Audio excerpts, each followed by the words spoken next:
जवाहर कला विज्ञान वाणिज्य महाविद्यालय तालुका तुळजापूर आझादी का अमृत महोत्सव आणि महात्मा ज्योतिबा फुले व डॉक्टर बाबासाहेब आंबेडकर यांच्या जयंतीनिमित्त आणि राजश्री शाहू महाराज यांच्या स्मृती दिनानिमित्त आपल्या महाविद्यालयाच्या वतीनं या ठिकाणी फुले शाहू आंबेडकर व्याख्यानमालेचं आयोजन या ठिकाणी करण्यात आलेलं आहे। त्या व्याख्यानमालेचं वर्ष पहिलं पुष्प गुंफण्यासाठी आज आपल्या महाविद्यालयामध्ये प्राध्यापक डॉक्टर सोमनाथ रोडे सर, माजी प्राचार्य महात्मा बसवेश्वर महाविद्यालय हे या ठिकाणी उपस्थित आहेत। त्यांचं मी महाविद्यालयाच्या वतीनं या ठिकाणी शब्दसुमनाने प्रथमतः स्वागत करतो। आजच्या या कार्यक्रमाला अध्यक्ष म्हणून आपल्या महाविद्यालयाचे प्राचार्य डॉक्टर उमाकांत चंद्रशेट्टी सर उपस्थित आहेत। त्यांनी आपल्या या कार्यक्रमाचं अध्यक्षस्थान स्वीकारावं अशी मी त्यांना विनंती करतो। आपल्या महाविद्यालयाचे प्राचार्य लगडे सर या ठिकाणी उपस्थित आहेत, त्यांचं देखील स्वागत या ठिकाणी करतो।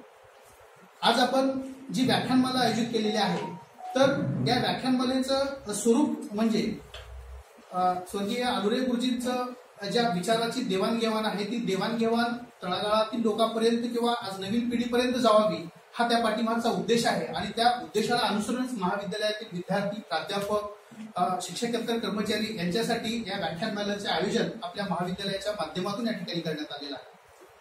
आज महात्मा ज्योतिबा फुले यांच्या स्मृतीनिमित्त आज या व्याख्यानमालेचं पहिलं पुष्प जे आहे या व्याख्यानमालेचं उद्घाटन करण्यासाठी मी व्यासपीठावरील मान्यवर यांना विनंती करतो की त्यांनी दीप प्रज्वलन आणि महात्मा ज्योतिबा फुले यांच्या प्रतिमेचं पूजन करून या व्याख्यानमालेचं उद्घाटन त्यांच्या जयंतीनिमित्त देखील त्यांच्या प्रतिमेचं पूजन या ठिकाणी करावं असं मी त्यांना विनंती करतो।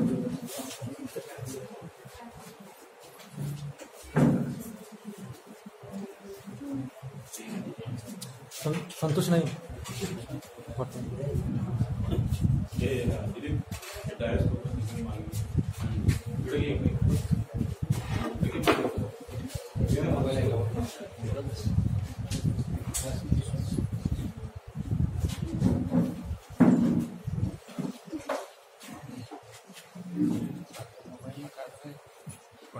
त्याने रेकॉर्डिंग होईल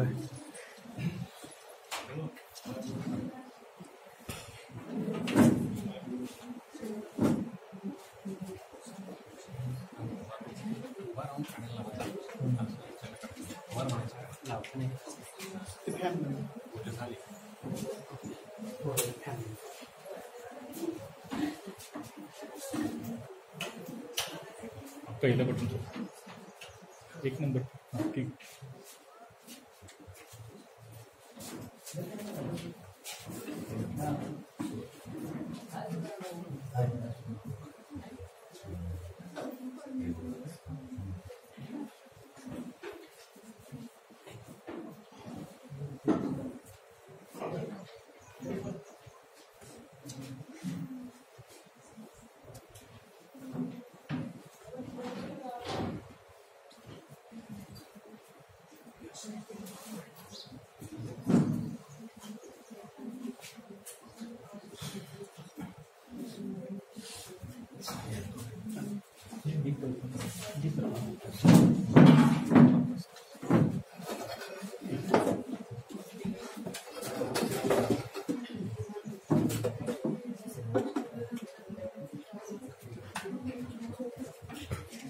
सर इकडे होता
क्रांतीसूर्य ज्योतिबा फुले भारतीय इतिहासातील असं एक सोनेरी पान जे उलगडल्याखेरीज आधुनिक भारताचा इतिहास अभ्यासणं व त्याचा विचार करणं केवळ अशक्य.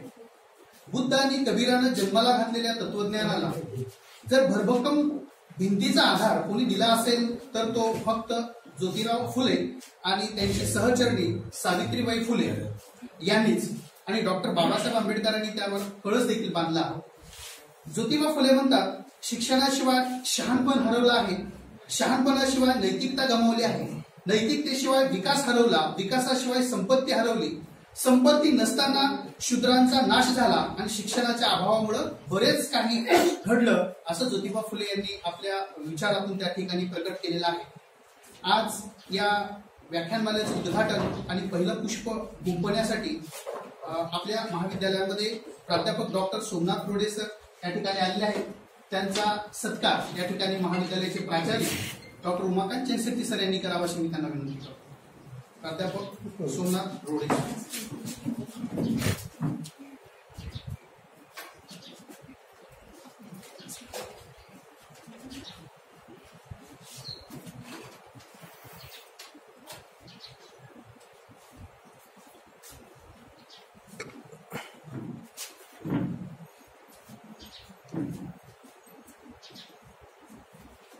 इकडे बघा.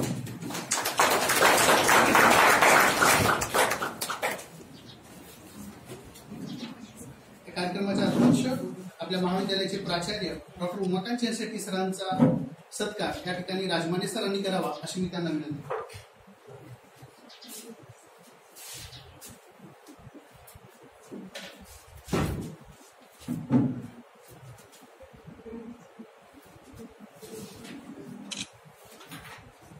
इकडे बघा.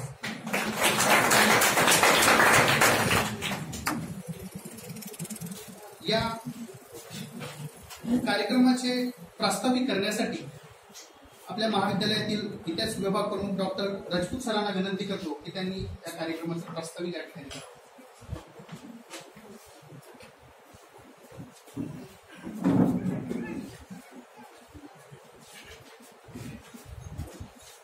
आज आपल्या महाविद्यालयामध्ये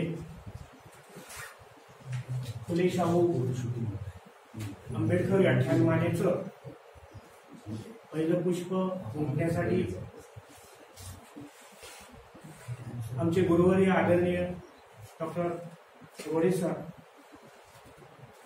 या कार्यक्रमाचे अध्यक्ष सन्माननीय प्राचार्य डॉक्टर चेनशेट्टी सर, उपप्राचार्य डॉक्टर लंगडे सर, IPATचे coordinator doctor Vishwas Mane sir, उपस्थित सर्व प्राध्यापक वर्ग, विद्यार्थी आणि विद्यार्थिनी. फुले शाहू आंबेडकर व्याख्यानमाला आज 11 एप्रिल महात्मा फुल्यांचा जन्मदिवस. महात्मा फुल्यांच्या संदर्भामध्ये एक समाज क्रांतिकारक, एक सामाजिक कार्य करणारी व्यक्ती म्हणून संपूर्ण महाराष्ट्रामध्ये, किंबहुना याही पुढे जाऊन मी म्हणेल की महाराष्ट्राचे मार्टिन ल्युथर किंग म्हणून त्यांना ओळखलं जातं. त्यांची आज जयंती 11 एप्रिल 1827 ते 28 नोव्हेंबर 1890 या अवघ्या 63 वर्षामध्ये महात्मा फुल्यांनी केलेलं जे सामाजिक कार्य आहे, शैक्षणिक कार्य आहे, महात्मा फुल्यांनी केलेलं जे लिखाण आहे, अल्प प्रमाणात का होईना परंतु त्यांनी केलेलं जे लिखाण आहे ते प्रचंड प्रभावी अशा प्रकारचं लिखाण आहे. त्यामध्ये गुलामगिरी असेल, शेतकऱ्यांचा आसूड असेल, तृतीय रत्न नावाचं नाटक असेल किंवा इतर काही ग्रंथ असतील. त्यापैकी मला एवढं सांगावं असं वाटतं की महात्मा फुल्यांचा जो शेतकऱ्यांचा आसूड नावाचा जो ग्रंथ आहे, तो ग्रंथ आपण जर वाचला तर भारतामध्ये असणारा एकही शेतकरी त्या ठिकाणी आत्महत्या करणार नाही. म्हणजे एवढी ताकद त्या ग्रंथामध्ये त्या ठिकाणी आहे. आणि म्हणून महात्मा फुल्यांनी आपल्या 63 वर्षाच्या आयुष्यामध्ये एक भारतीय सामाजिक कार्यकर्ते म्हणून, एक विचारवंत म्हणून आणि जातीविरोधी समाज सुधारक म्हणून आणि लेखक म्हणून केलेलं जे कार्य आहे ते कार्य अतिशय उल्लेखनीय अशा प्रकारचं आहे.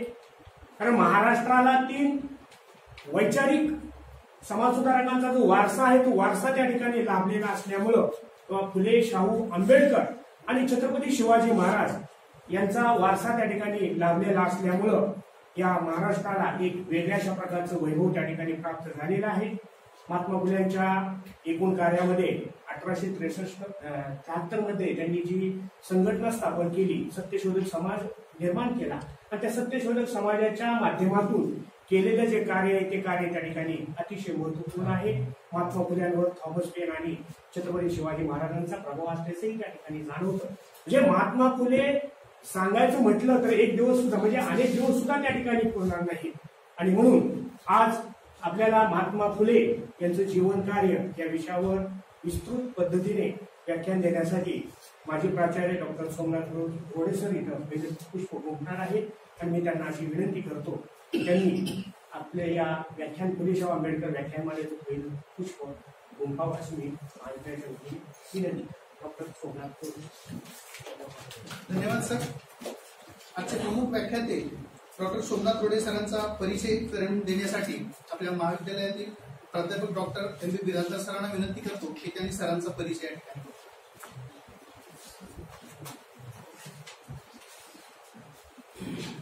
झेपावणाऱ्या पंखांना क्षितिजे नसतात. झेपावणाऱ्या पंखांना क्षितिजे नसतात, त्यांना फक्त झेपेच्या कवेत येणारे आकाश असते. आणि सृजनशील साहसांना सीमा नसतात, त्यांना फक्त मातीच्या स्पर्शाची अट असते. अणगुरच्या मातीशी नाळ जुळलेले आणि गुरुजींवर मनापासून प्रेम करणारे डॉक्टर सोमनाथ रोडे. आज आझादी का अमृत महोत्सव आणि महात्मा फुले, बाबासाहेब आंबेडकर आणि शाहू महाराज यांच्या जयंती आणि स्मृती दिनानिमित्त व्याख्यानमालेचं आयोजन करण्यात आलेलं आहे. आणि पहिले पुष्प गुंफण्यासाठी एक सुंदर असं व्यक्तिमत्व आपल्या समोर आहे. डॉक्टर सोमनाथ रोडे हे फुलवाडीच्या NSSच्या कॅम्पच्या उद्घाटनाप्रसंगी आले आणि त्यांची अमोघ वाणी आपल्याला त्यांच्या कर्तृत्वातून आणि वाणीतून समजून आलेला आहे. पाणी अडवा पाणी जिरवावर सर आपण त्यावेळेला बोलला होता आणि अखंड असं 2 तास कुणालाही कंटाळा न येता. आणि त्याच्यानंतर हुतात्मामध्ये एक कार्यक्रम झाला आणि त्या वेळेला सुद्धा साक्षात इतिहास आमच्या समोर उभा केला. फक्त विद्यार्थ्यांसाठी म्हणून आम्हा सर्वांना रोडे सरांचा परिचय माहित आहे, त्यांचं कर्तृत्व आणि व्यक्तित्व आपल्याला माहित आहे, पण विद्यार्थ्यांसाठी म्हणून थोडासा अल्पपरिचय मी देणार आहे. डॉक्टर सोमनाथ रोडे हे महात्मा बसवेश्वर महाविद्यालयामध्ये प्राचार्य म्हणून कार्य केलेले आहेत आणि सेवा निवृत्तीनंतर आज तागायत ते कार्य करत आहेत. त्याची शैक्षणिक पात्रता MA PhD LLB झालेली आहे. 1969 पासून ते 2005 पर्यंत 35 वर्षे पदवी पदव्युत्तर वर्गांना त्यांना अध्यापन केलेलं आहे आणि प्राचार्य पदही सांभाळलेले आहे. त्यांनी अनेक पद भूषविलेले आहेत. संचालक विद्यार्थी कल्याण विभाग, समन्वयक राष्ट्रीय सेवा योजना, डॉक्टर बाबासाहेब आंबेडकर मराठवाडा विद्यापीठ औरंगाबाद 76 ते 82, प्राचार्य महात्मा बसवेश्वर महाविद्यालय लातूर 2000 ते 2005, अध्यक्ष मराठवाडा इतिहास परिषद 87 ते 89, सदस्य इतिहास अभ्यास मंडळ स्वामी रामानंद तीर्थ मराठवाडा विद्यापीठ औरंगाबाद नांदेड, अध्यक्ष इतिहास मंडळ स्वामी रामानंद तीर्थ, इयत्ता 4थी इतिहास महाराष्ट्र राज्य पाठ्यपुस्तक निर्मिती मंडळ पुणे, अध्यक्ष महाराष्ट्र प्रदेश सर्वोदय मंडळ, समन्वयक 11वी-12वी इतिहास अभ्यास मंडळ SSC बोर्ड पुणे, सदस्य संपादकीय मंडळ शिवाजी महाराज स्मृती ग्रंथ बालभारती पुणे, सध्या घोषित असलेले पदे अध्यक्ष समाज भारती लातूर, कार्यकारी संपादक इतिहास संशोधन पत्रिका मराठवाडा इतिहास परिषद औरंगाबाद, सदस्य इतिहास अभ्यास मंडळ बालभारती पुणे, विश्वस्त सर्व सेवा संघ अखिल भारतीय सर्वोदय मंडळ सेवाग्राम वर्धा, ग्रंथसंपदा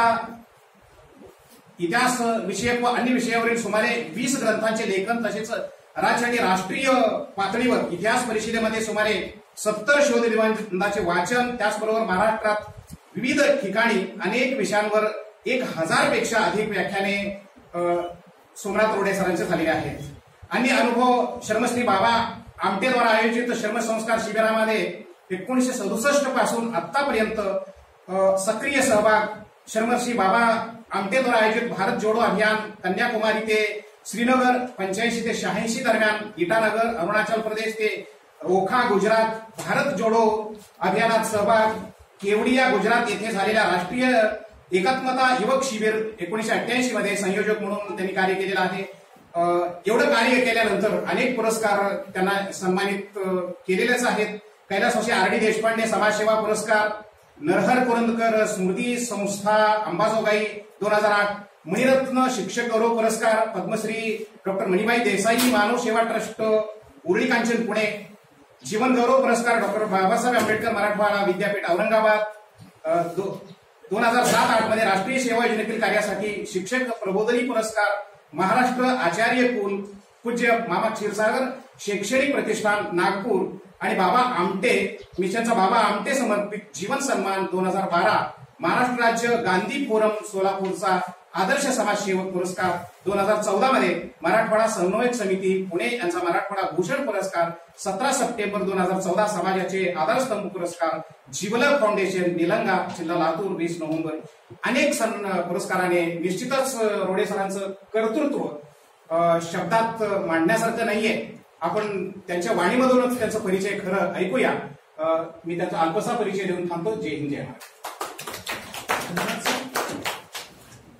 आजच्या व्याख्यानमालेचं जे पहिलं पुष्प आहे ते पुष्प गुंफवण्यासाठी आज उपस्थित असलेले प्राध्यापक डॉक्टर सोमनाथ रोडे सर त्यांच्या व्याख्यान ऐकण्यासाठी सगळ्यांचे कान आतुरलेले आहेत. तरी प्राध्यापक डॉक्टर सोमनाथ रोडे सरांना विनंती करतो की त्यांनी आपलं व्याख्यान ऐकावे.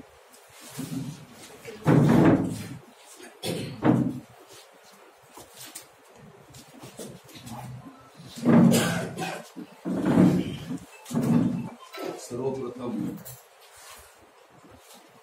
महात्मा ज्योतिबा फुले आणि श्रीमती कस्तुरबा गांधी यांच्या प्रतिमांना मी अभिवादन करतो.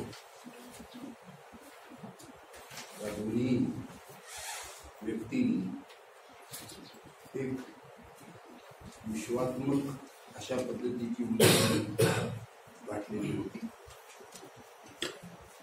महात्मा गांधीजींनी स्वतःच्या आत्मचरित्रामध्ये अशी नोंद घेतली आहे की अहिंसेचा खरा मंत्र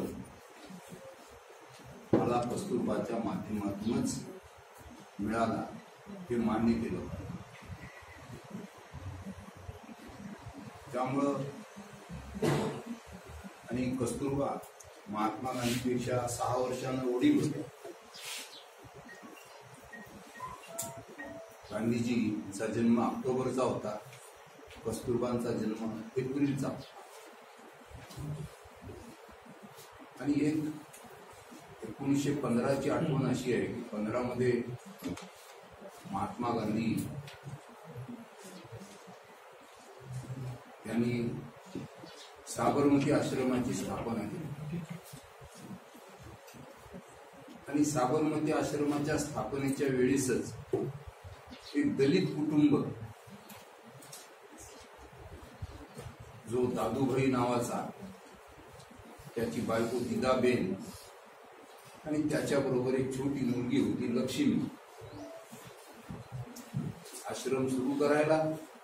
आणि काही दिवसातच हे दलित कुटुंब बापूकडे आलं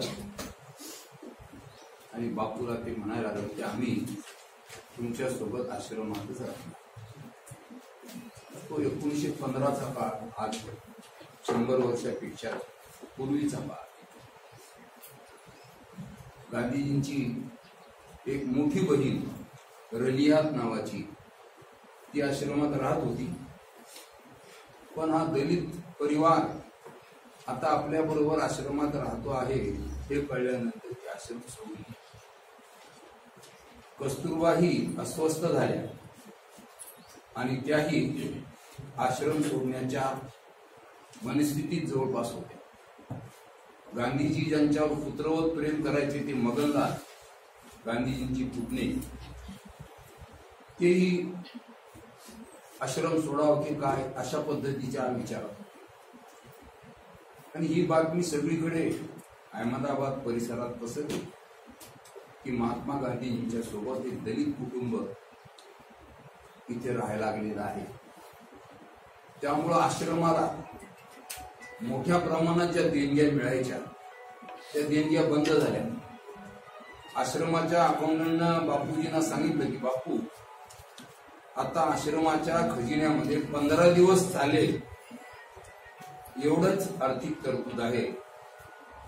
दररोज येणारी जी डोनेशन्स आहेत ती आता पूर्णतः या घटनेपासून बंद झाली. तरी बापू डगमगले नाही. बापू म्हणाले, ठीक आहे, पैशामुळेच आश्रम चालेनाशी अशी स्थिती झाली तर आपण जवळच्या दलित वस्तीमध्ये जाऊन सगळे राहूया. आणि ज्यांना ज्यांना आश्रम सोडून जायचंय त्यांना माझी परवानगी. कस्तुरबा गांधी नाही ते म्हणाले की तू जरी आश्रम सोडून गेलीस तरी पती या नात्यानं दरमहा 6 रुपये तुला देण्याची व्यवस्था मी करेन. तर आपल्या लक्षात येईल की अशा अनेक प्रसंग आहेत. साबरमती आश्रमातलाच असा प्रसंग आहे की सुरुवातीला आश्रमामध्ये टॉयलेट वगैरेचे ब्लॉक तर अंतरावर अटॅच अशी व्यवस्था नव्हती. आणि मग रात्री अपरात्री परदेशी पाहुणे बऱ्याच वेळेस असायचे. मग त्यांच्या पलंगाजवळ एक लघवीचा पॉट ठेवलेला असायचा. त्यांना रात्री अपरात्री इतक्या लांब जाण्याची तसदी होऊ नये किंवा जाताना अंधार वगैरे या सगळ्या गोष्टीचा मुकाबला करण्याची वेळ येऊ नये म्हणून असाच परदेशी पाहुणा एका मुक्कामाला होता. त्याला माहित नाही की सकाळी उठल्यावर हा लघवीचा पॉट खताच्या खड्ड्यात नेऊन टाकायला पाहिजे. तसा ठेवला. गांधीजी कस्तुरबाला सांगितलं. कस्तुरबा अनाईट झाल्या. हा पॉट मी उचलत नाही म्हणाले. गांधी म्हणाले, ठीक आहे, तू उचलला नाही तर मी उचलेन.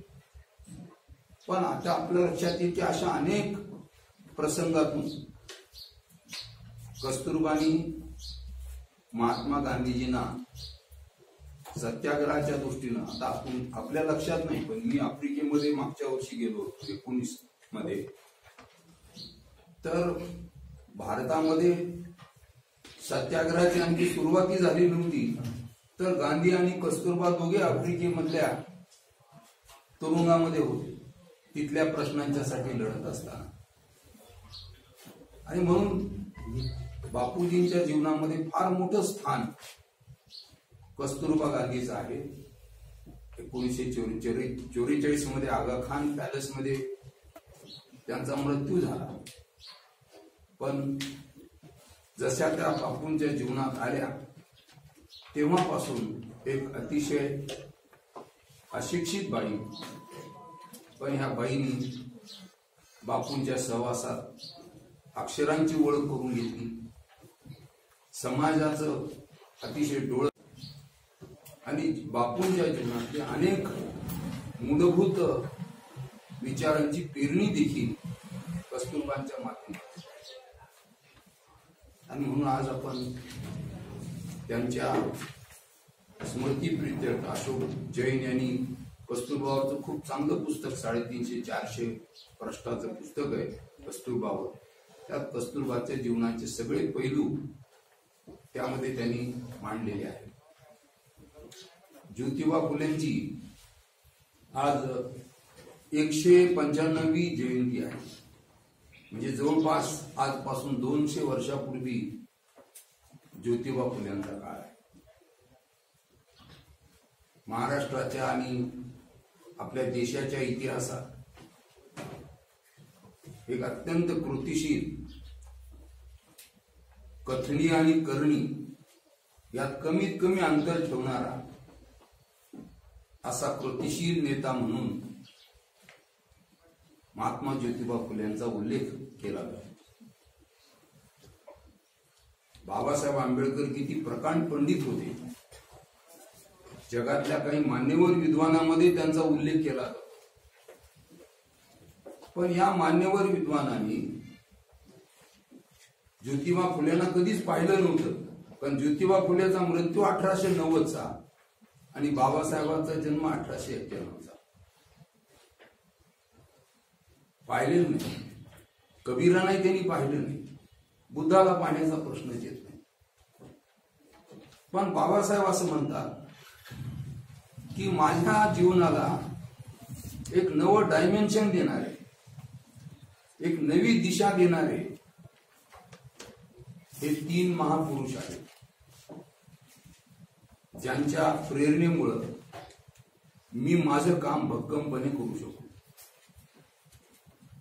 त्या ज्योतिबा फुलेंच्या नावाचा आवर्जून उल्लेख आपल्याला पाहायला मिळतो.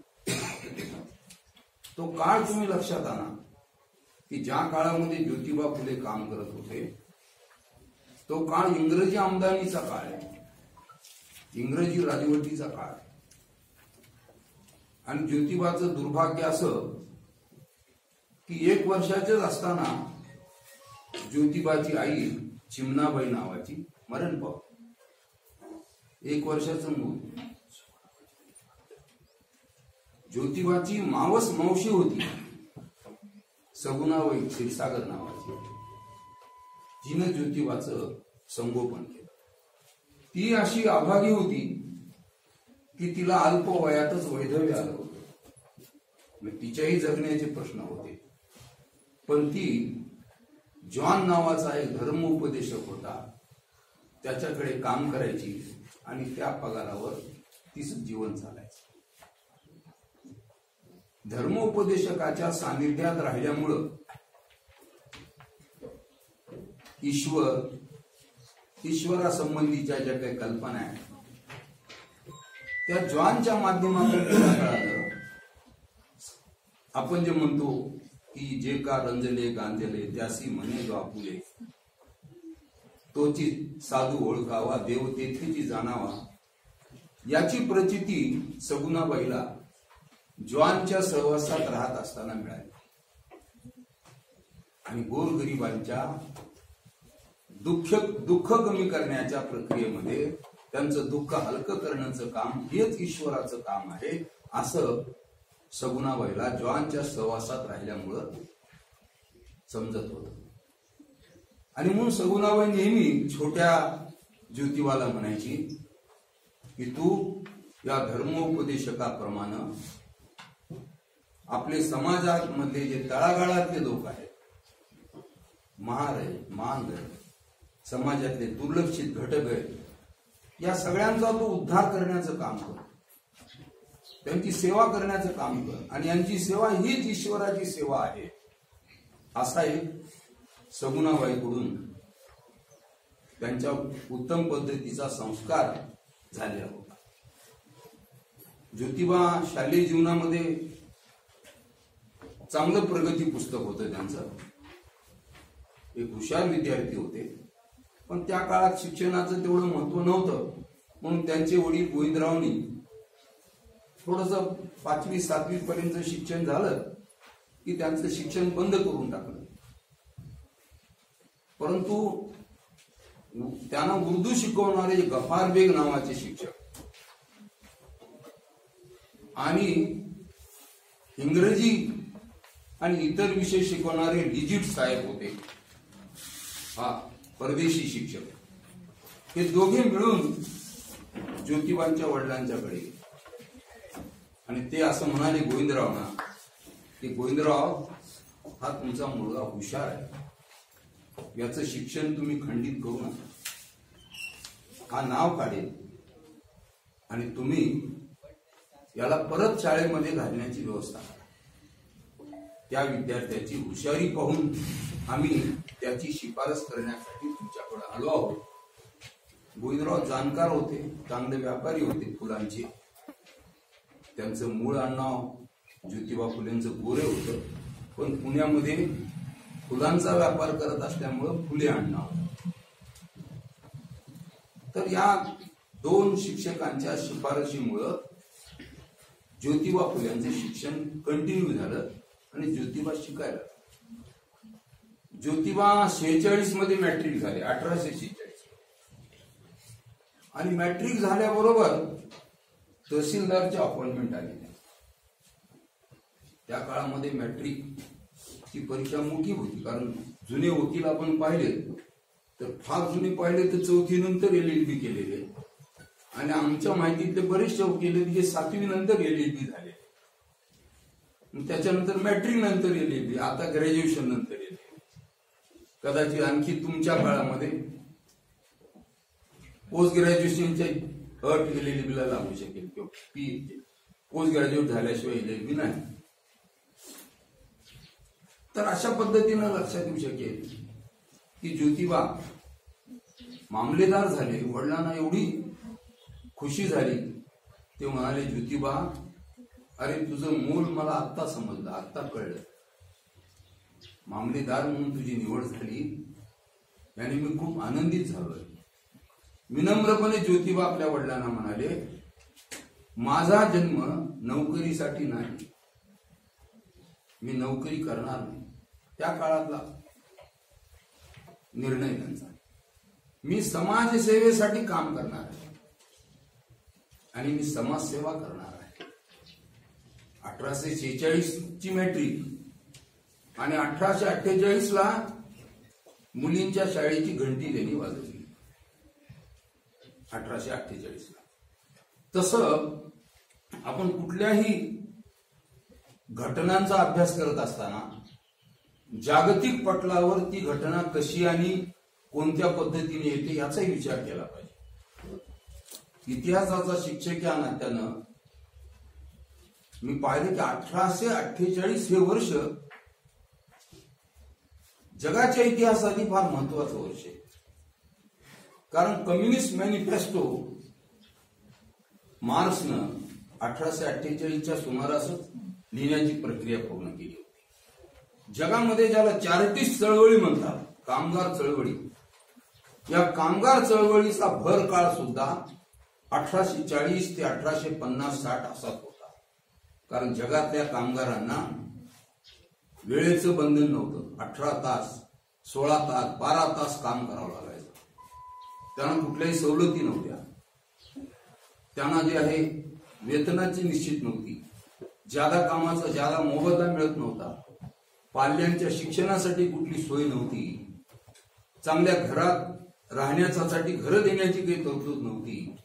आणि अशा काळामध्ये ज्या चार्टिस्ट चळवळी आहेत, कामगारांच्या ज्या चळवळी आहेत, या चळवळीनं कामगारांचे हक्क तुम्ही मंजूर केले पाहिजे आणि कामगारांना माणूस म्हणून वेगळी वागणूक दिली पाहिजे, अशा पद्धतीच्या मागण्याही मोठ्या प्रमाणात जागतिक पातळीवर होत्या. आणि अशा एका पार्श्वभूमीवर 1848 मध्ये पुण्याच्या नानापेठेमध्ये भिडेवाड्यात ज्योतिबानी मुलींची शाळा सुरू केली.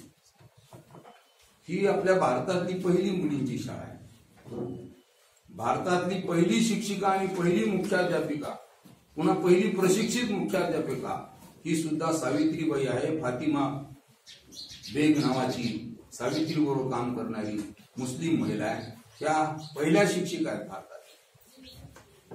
चूल आणि मूल ही मर्यादा सोडून सामाजिक आणि शैक्षणिक कार्यात ज्योतिबाच्या खांद्याला खांदा लावून काम करण्यासाठी सावित्रीबाईने जे ऐतिहासिक काम केलेले आहे, ते काम भारताच्या इतिहासातली ही पहिली बाई आहे की ज्या बाईने घराचे उंबरठे ओलांडून सामाजिक आणि शैक्षणिक कामासाठी आपलं जीवन समर्पित वृत्तीनं जगलेलं आहे.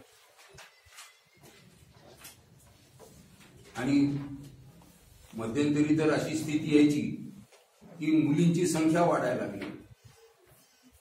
सावित्रीबाई शिकलेली नव्हती, पण ज्योतिबाला तिने आग्रह केला की मला घरी शिकवा, मी तातडीनं शिकेल आणि तुमच्या बरोबर वाढत असलेल्या मुलींची संख्या शिकवण्यासाठी मीही त्यांच्यासाठी उपयोगी पडेल.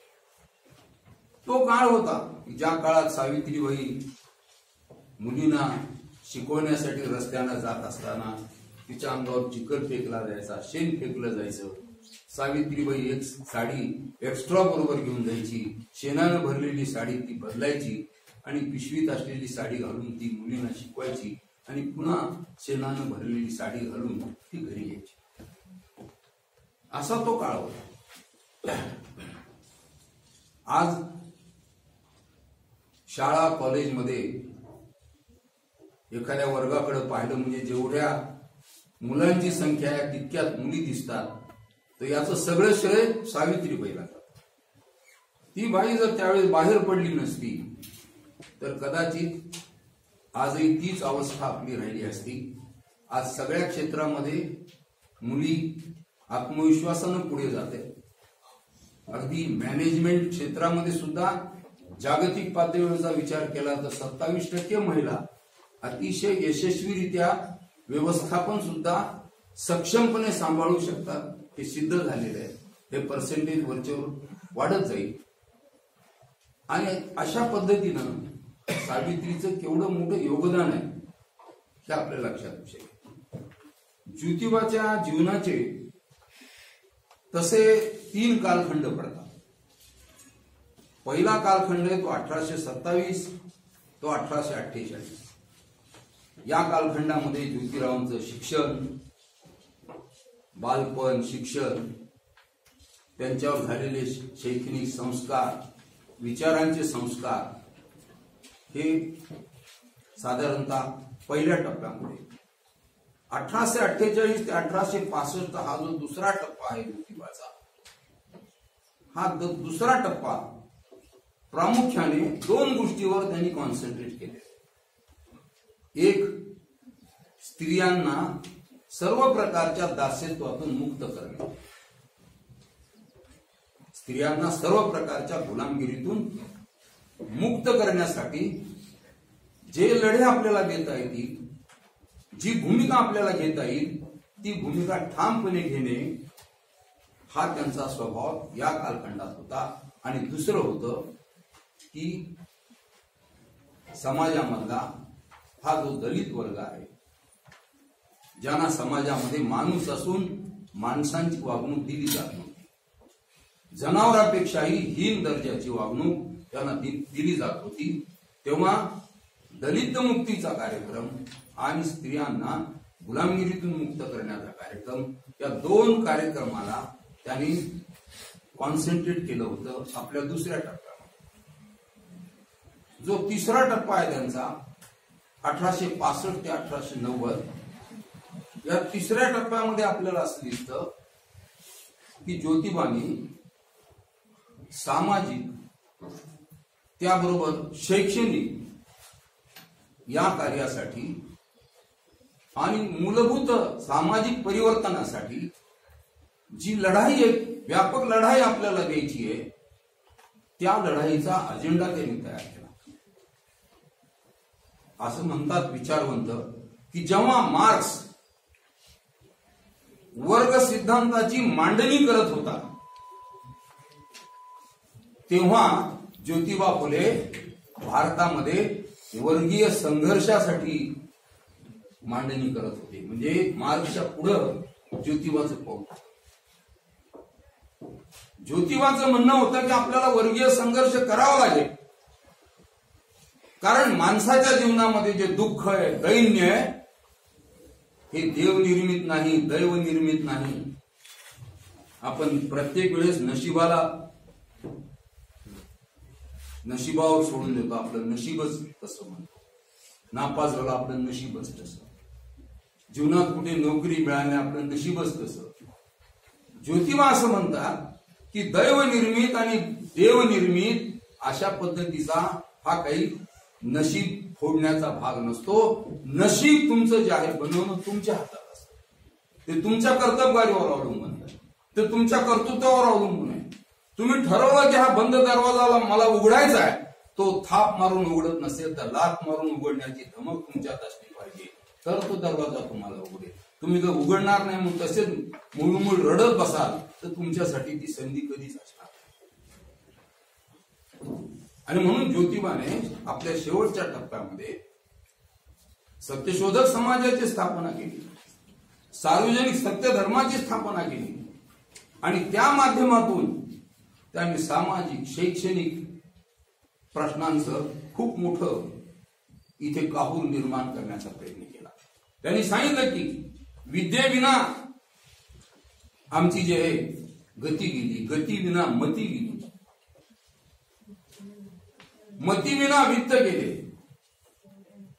आणि विद्या गेली आणि एकट्या अविद्येने हे सगळे अनर्थ घडवून आणले. हे सगळे जे अनर्थ आपल्या जीवनात घडून आणले आहेत हे अविद्येने घडून आणलेले आहेत. आणि म्हणून आपल्याला 3 प्रकारच्या शक्ती विरुद्ध लढा द्यावा लागेल असं ज्योतिबांनी सांगितलं. एक लढा आहे भिक्षुकशाही, पुरोहितांचा जो वर्ग आहे. या भिक्षुकशाही विरुद्ध, ब्राह्मणशाही विरुद्ध, ब्राह्मणांचे ज्योतिबा विरोधक नाही. कितीतरी मित्र बाबा ज्योतिबांच्या बरोबर ब्राह्मण मित्र आहेत की जे ज्योतिबाच्या खांद्याला खांदा देऊन काम करतात. ब्राह्मण्या विरुद्ध त्यांचा विरोध आहे. त्या प्रवृत्ती विरुद्ध विरोध आहे. शोषण करणाऱ्या प्रवृत्ती विरुद्ध त्यांचा विरोध आहे. भिक्षुकशाहीचा विरोध, नोकरशाहीचा विरोध आणि भांडवलशाहीचा विरोध हे 3 फार महत्वाचे मुद्दे. आपल्या देशातल्या विकासामध्ये नोकरशाही फार मोठा अडसर आहे. स्वतंत्र होताना आपल्याला असं सांगितलं होतं की गोरा इंग्रज चालना निघून, पण आज तालुक्याच्या कार्यालयापासून ते दिल्लीपर्यंत काळा इंग्रज जो बसलेला आहे तो तुम्हाला स्वातंत्र्य उपभोगूच देत नाही. जागोजागी जो आहे तुम्हाला टक्का मागतोय. ज्योतिबांनी 200 वर्षापूर्वी सांगितलं की तुमचे शत्रू खरे कोण आहेत. हे तुमचे 3 शत्रू आहेत. नोकरशाही आहे, ब्राह्मणशाही आहे आणि त्याबरोबर ही भांडवलशाही, सावकारशाही आहे. आणि सावकारशाही तर अलीकडे इतकी वाढत चालली आहे की आपण शाळा कॉलेजमध्ये जे सिद्धांत शिकतो ते जागेवरच राहतात की काय, अशी स्थिती पाहायला मिळते. आता कोरोनाचा किती कठीण काळ होता, पण कोरोनाच्या कठीण काळामध्ये जवळपास 23.5 कोटी लोक दारिद्र्य रेषेच्या खाली ढकलले गेले. आणि दारिद्र्य रेषेची संख्या आता अर्थशास्त्रज्ञ सांगतात त्याप्रमाणे 50% गेली.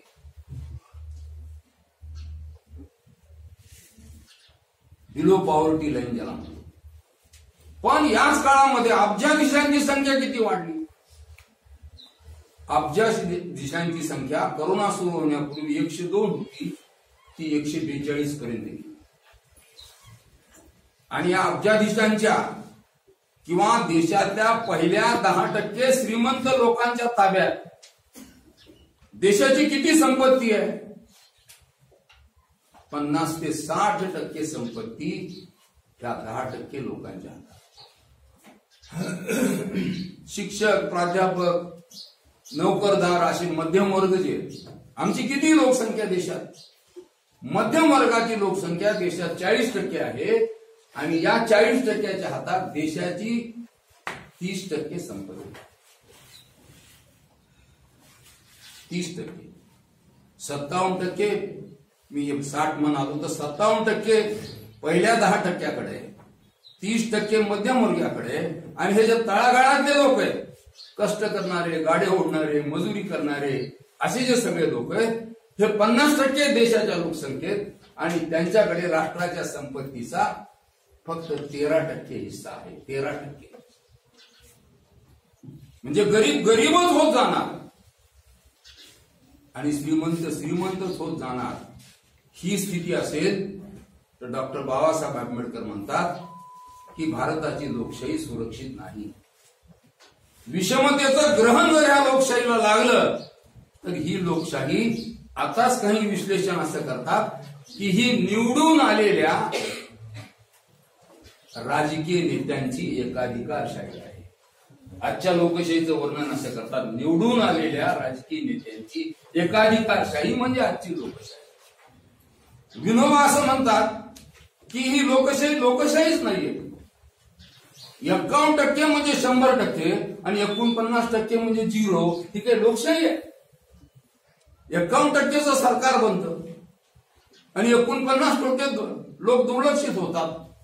विनोबा असं म्हणतात एका ठिकाणी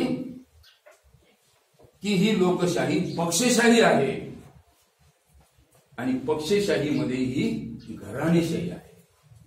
महाराष्ट्राचा सगळा कारभार 25 ते 30 घराण्याच्या हातात.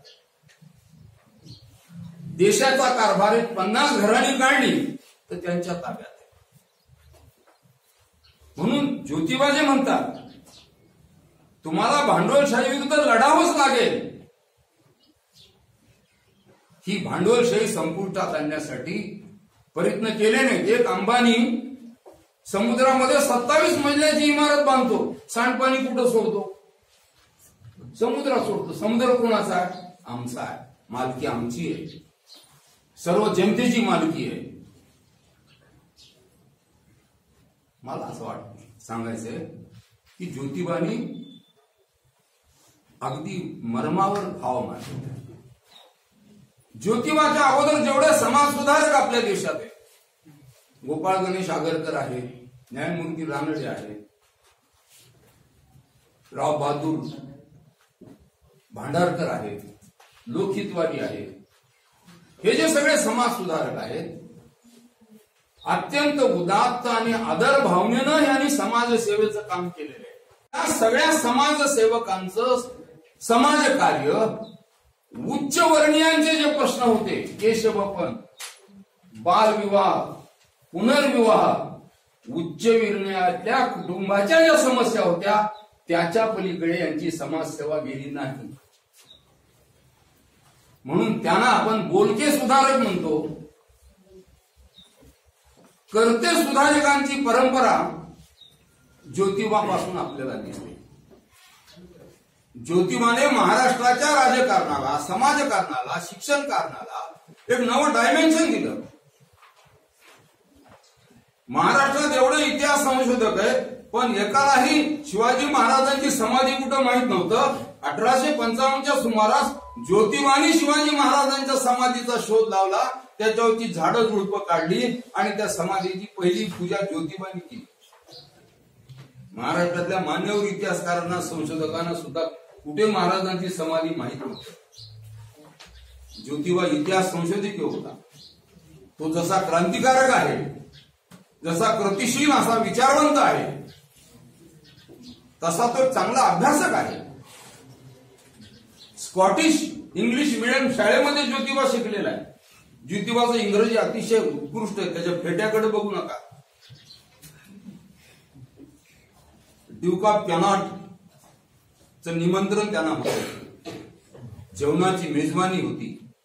1888चा प्रसंग. मुंडाशिवाला कोण माणूस आला त्याला अडवलं, त्यांनी मुंडासर ठेवलेलं निमंत्रण काढून दाखवलं. मध्ये गेला. कॅनॉट, ड्यूक ऑफ कॅनॉटला म्हणाला, कॅनॉट साहेब, हे सगळे लोक तुम्ही येणार आहेत म्हणून भरजरी पोशाख घालून आलेले आहेत, पण या देशातल्या सामान्य माणसाचा जो पोशाख आहे तो पोशाख माझा पोशाख आहे, जो या देशातल्या सामान्य माणसाचा पोशाख आहे, आणि तो घालून मी तुमच्या समोर आलोय. ड्यूक ऑफ कॅनॉटला ज्योतिबा असं म्हणतो, जा तुमच्या राणीला जाऊन सांगा, I may request therefore to you that you should carry the humble message to your mother that the salvation of this country lies in the education. या देशाचा मुक्तीचा खरा मार्ग शिक्षणातूनच मोकळा होणार आहे, आणि म्हणून राणीला जाऊन सांगा की या देशातून जेवढं तुम्ही रेव्हेन्यू नेता त्याचा 50% भाग या देशातल्या शिक्षणावर खर्च झाला पाहिजे. 1888ला ज्योतिबा पहिल्या पंचवार्षिक योजनेपासून DS कोठारी आयोग हे सांगतो की शिक्षणावर किमान देशाच्या राष्ट्रीय उत्पन्नाचा 6% एवढा खर्च झाला पाहिजे. इतक्या पंचवार्षिक योजना येऊन गेल्या, पण आमचा खर्च 3.5% पुढे कधीच झाला नाही, कधीच नव्हता. 6% तर नाहीच. पण ज्योतिबा तेव्हा 1888 म्हणतो, ड्यूक ऑफ कॅनॉटला जाऊन सांगा, कॅनॉटला म्हणतो राणी व्हिक्टोरियाला जाऊन सांगा की आमच्या देशातून जेवढा रेव्हेन्यू तुम्ही नेता त्याचा 50% रेव्हेन्यू तरी इथल्या शिक्षणावर खर्च झाला पाहिजे. तो व्हायसरॉय आला होता लिटन, पुण्यामध्ये त्याच्या स्वागतासाठी पुणे शहर सजवलं जात होतं.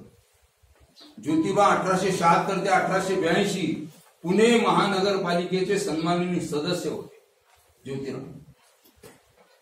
आणि त्यांनी सांगितलं की असा वायफट खर्च करू नका, सजावटीसाठी खर्च करू नका, उलट सजावटीसाठी जो काही हजारो रुपयाचा खर्च तुम्ही करतायत तो मागासवर्गीयांच्या मुलांच्या शिक्षणासाठी, त्यांना काही शैक्षणिक साधनं देण्यासाठी खर्च करा, त्यातून ती मुलं शिकतील, पुढे जातील, अशी मागणी त्यावेळेसही त्यांनी केली.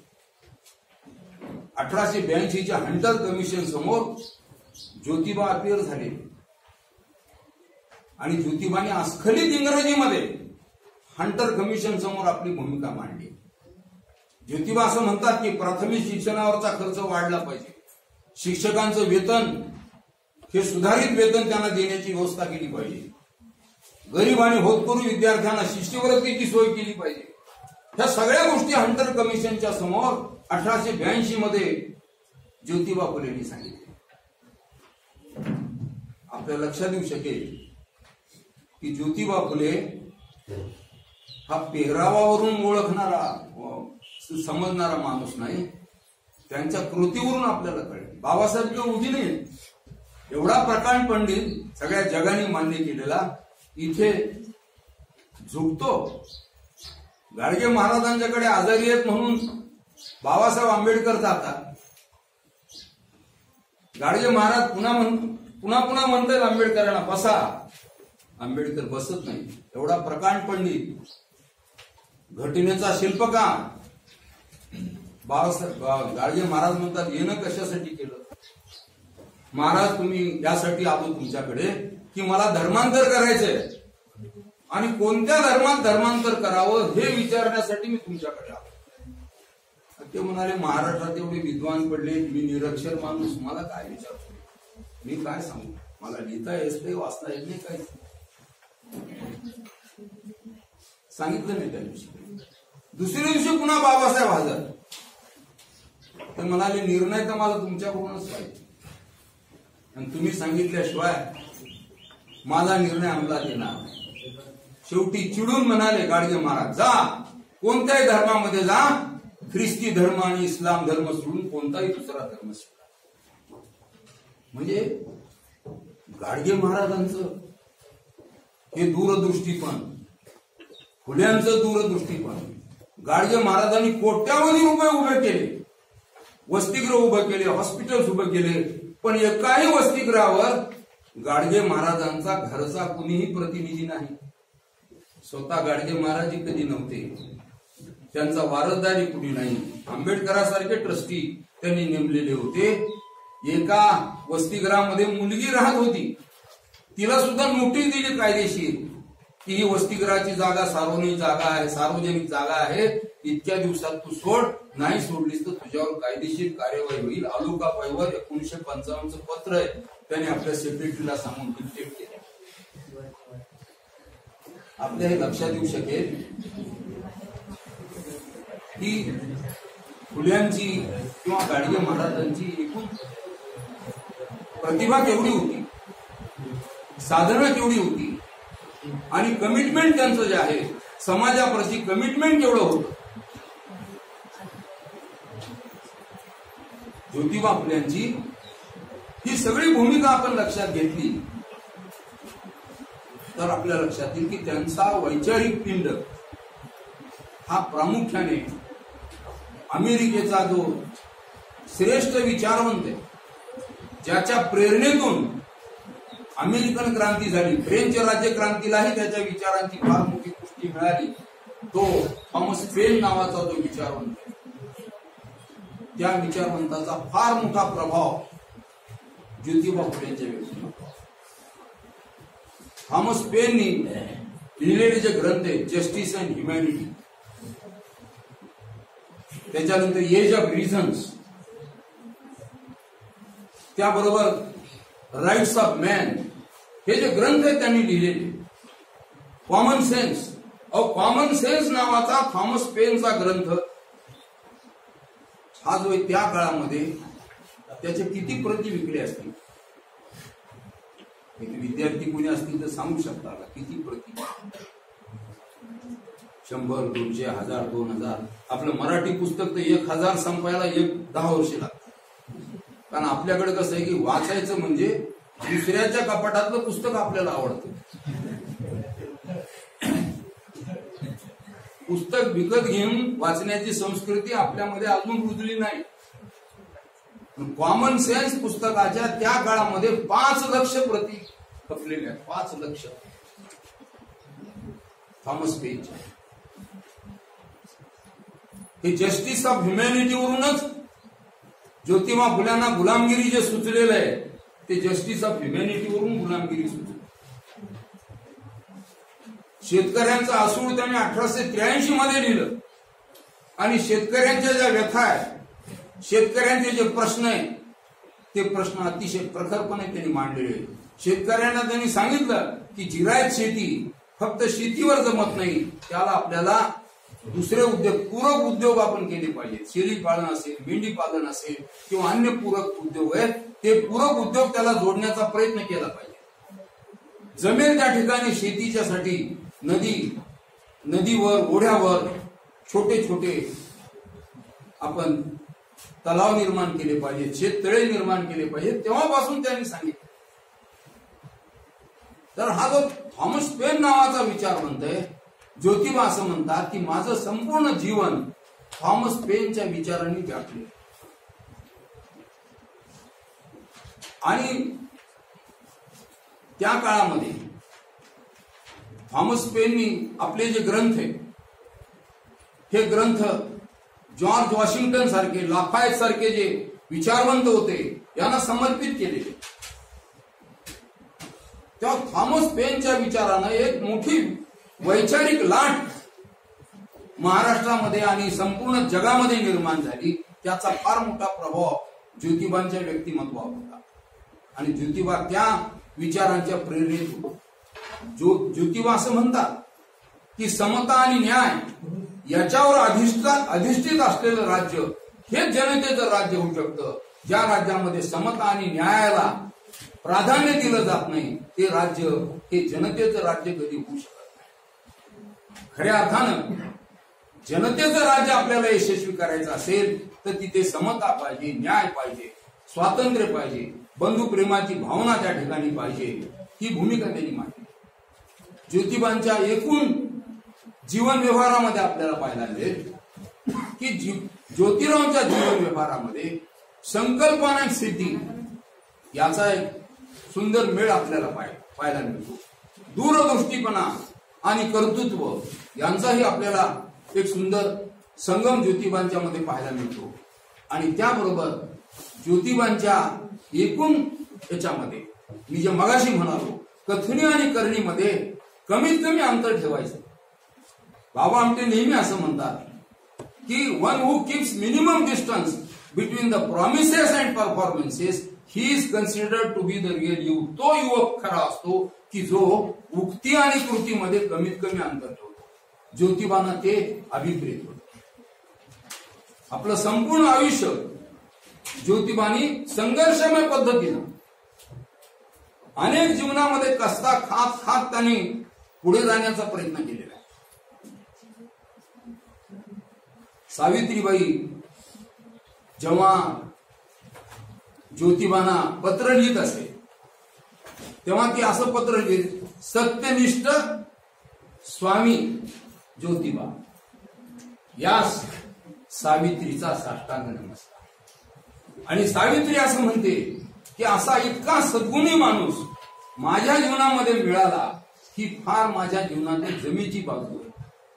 दीन दुबळ्यांच्यासाठी, समाजातल्या तळागाळातल्या लोकांच्यासाठी त्यांना न्याय मिळाला पाहिजे, त्यांना सामाजिक आणि आर्थिक न्याय मिळाला पाहिजे या प्रश्नासाठी तळमळणारा हा माणूस. जवळपास 3 अस्पृश्यांच्यासाठी शाळा, 3 मुलींच्यासाठी शाळा आणि या शाळांच्या माध्यमातून एकदा तर पुण्यामधली जी मंडळी आहे ही ज्योतिबा जर असं मारामागाच्या पोरांना शिकवायला लागल्या तर उद्या रस्ते कोण साफ करणार, उद्या मेलेली गुरं कोण उचलणार हा प्रश्न त्यांच्यामध्ये सुरू झाला. ते धोंडीराज भट असतील, नारो भट असतील पिलू भट असतील, हे असं बसून विचार करायला लागले काय करायला पाहिजे. मग ज्योतिरावला मारण्याचा कट झाला. ज्योतिरावला मारण्यासाठी रामारामोशी आणि दुसरा धोंडीराम सुतार या दोघांना तयार केलं. दोघांना सांगितलं की तुम्हाला 1000 रुपये आम्ही देऊ, एकदा ज्योतिबाला संपून घेतल्या फरशी कुराडी निघाली ज्योतिबाकडे. ज्योतिबा अस्पृश्यांच्या मुलांच्या समवेत बसलेले होते. सायंकाळची वेळ होती. दरवाजा तसा उघडाच होता. त्यांनी दरवाजा, कोण आहे? आम्ही मारेकरी आहोत. काय काम काय? तुम्हाला मारण्यासाठी आम्ही सुपारी घेतलेली आहे. अरे अरे काय हरकत नाही, जरूर मारा, पण त्याच्यापूर्वी एक काम तुम्हाला सांगतो. ही जी लेकरं माझ्या सोबत आहेत त्यांच्या संरक्षणाची जबाबदारी तुम्ही घ्या, आणि ही जबाबदारी घेत असाल तर खुशाल मला मारा आणि 1,000 रुपये तुमचं काय इनाम ठरले ते घ्या. मग ज्योतिबाने दिव्याची वात जरा वाढवली आणि त्या दाराच्या फटीतून हे लोक आत पाहायला लागले. काय म्हणायला लागले? अरे अरे ते आपल्या नाऱ्याचा पोरग, आपल्या वस्तीतला. अरे ते तर आपल्या गण्याचं पोरग, अहो ते गण्याच्या त्या रंट्याबाईचं पोरग. अरे ही सगळी पोरं ज्योतिबा शिकवतोय, आपली पोरं ज्योतिबा शिकवतोय, आणि याला ब्राह्मण म्हणते त्याला मारून या म्हणून दोघांनी आपली डोके ज्योतिबाच्या पायावर ठेवली. हातातल्या फरशी कुऱ्हाडी खाली पडल्या. दोघे सद्गतीत झाली. अश्रूने ज्योतिबाचे पाय ओले झाले. तात्या, अरे आम्ही तुम्हाला मारायला निघालो होतो, तुम्ही तर आमचीच गरीबाची पोरं शिकवता, गरीबांच्या पोरांना हे करता. मग तो रामारामोशी हा ज्योतिबाचा अंगरक्षक झाला आणि धोंडीरामला काशीला पाठवलं, आणि धोंडीराम सुतार हा एक पंडित झाला. तो काशीच्या पंडिताबरोबर शिक्षण करून उलट त्यांनी वेदाचार नावाचा मौलिक ग्रंथ त्यांनी केला. म्हणजे आपल्या लक्षात येईल की ज्योतिबाच्या मध्ये किमया कशी होती. मारणार तर मारा बाबा, पण ही जबाबदारी कोणीतरी घ्या, ह्या लेकरांचा कोणीतरी सांभाळ करा अशी भूमिका. काशीबाईचं जे उदाहरण आहे की ही जी काशीबाई आहे ही विधवाबाई, समाजकंटकांनी तिच्यावर बलात्कार केला. तिच्या पोटात 5 महिन्याचं मूल आहे आणि समाज तिला टीकेचा विषय बनवतो. सायंकाळची कातर वेळ, ओंकारेश्वरच्या स्मशानभूमीकडे ही बाई लगबगीनं चाललेली आहे. काही चिता पेटलेल्या आहेत आणि नदीमध्ये आपलं जीवन समर्पण करावं अशा भावनेनं ती निघाली. अरे एक बाई सायंकाळच्या वेळेला नदीच्या पात्राकडे इतक्या लगबगीनं का चालली असावी, म्हणून ज्योतिबा तिच्या मागे गेले. ती आता प्रार्थना करून मुठा नदीमध्ये उडी मारणार, तेवढा ज्योतिबाने तिला सांगितलं. ती म्हणाली, बाई असं करू नको. ती म्हणाली, काय करू सांगा, कोण आहे मला? हे पोटामध्ये माझीच अशी अवस्था आहे, तर ते पोटातनं मूल उद्या जन्माला आल्यानंतर त्याची काय अवस्था होईल, किती मानहानी मी सहन करू. ज्योतिबा म्हणतात, धीर धर, मी तुला आश्वासित करतो की मी तुझा धर्मपिता व्हायला तयार आहे. तुला माझी मुलगी म्हणून मी स्वीकारायला तयार आहे. तुझ्या पोटी जन्माला आलेलं मूल माझं मूल म्हणून मी त्याचाही सांभाळ करेन. तेव्हा ज्योतिबाला मुलबाळी नव्हतं आणि ज्योतिबा काशीबाईला घेऊन घरी गेले. घरी थोडं पुढे गेले लगबगीनं आणि सावित्रीला सांगितलं, अगं आपल्याला मुळा मोठ्या नदीनं भेट दिलेली आहे आणि एक पंचारती लाव. पंचारती लावली सावित्रीनं. काशीबाईला ओवाळलं आणि तिला स्वीकारलं. तिच्या पोटात जन्माला आलेलं जे मूल आहे तो यशवंत, तो पुन्हा डॉक्टर झाला. ज्योतिबाने आपलं मूल म्हणून द्यायचं. म्हणजे बोलके सुधारक आणि करते सुधारक मध्ये काय फरक आहे हे तुम्हाला कळलं पाहिजे. आपल्याकडे बोलणारे खूप आहेत, इथं आईवर रडणारे खूप आहेत, पण ते सकाळीच आईला मारून आलेले असतात. म्हणजे एक आई पुन्हा मी कविता शिकवत होते, त्यांच्या शेजारी राहणारा मुलगा म्हणाला, सकाळीच आईला मारून आणि आता रडू रडू आईची कविता शिकवायला. म्हणजे ही जर असं हे ढोंग आहे. ज्योतिबाच्या जगण्यात, वागण्यात, विचारण्यात, विचारात कुठे फरक नव्हता. आणि म्हणून ज्योतिबाचं जे स्मरण आहे, आता आपण 200वी जयंती ज्योतिबाची साजरी करत असताना प्रत्येक माणसाला, प्रत्येक बाईला, प्रत्येक तरुणाला जागं केलं पाहिजे की ज्योतिबाचा विचार हा काळाच्या भाळावर कसा ठसेल याचा विचार केला पाहिजे. नसता मी जसं सांगितलं आपल्याला तशी अवस्था होईल. मगाशी सांगता सांगता राहिलो, हे जे पहिले 10% श्रीमंत लोक, आकडेवारी एका अर्थशास्त्रज्ञांनी सांगितली की या पहिल्या 10%तल्या काही त्याच्यातल्या पुन्हा वरच्या 10%चे 99.99% पैसे काढून घेतले तरीही दररोज $7 लाख खर्च करून ते 84 वर्ष जगू शकतात. लक्षात आलं का नाही तुमच्या भागात? 99.99 काढून घेतले, राहिले किती 0.1%, तरीही ते लोक वरचे मुठभर श्रीमंत लोक 84 वर्ष दररोज $7 लाख खर्च करून जीवन जगू शकतात. आपण का गरीब राहिलो? याचं उत्तर हे आहे.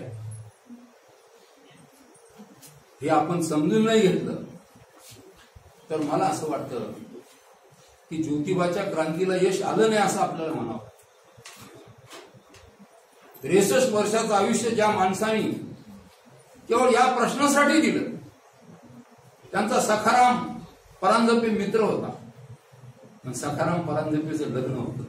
अरे जीवलग मित्र, बालपणापासूनचा मित्र.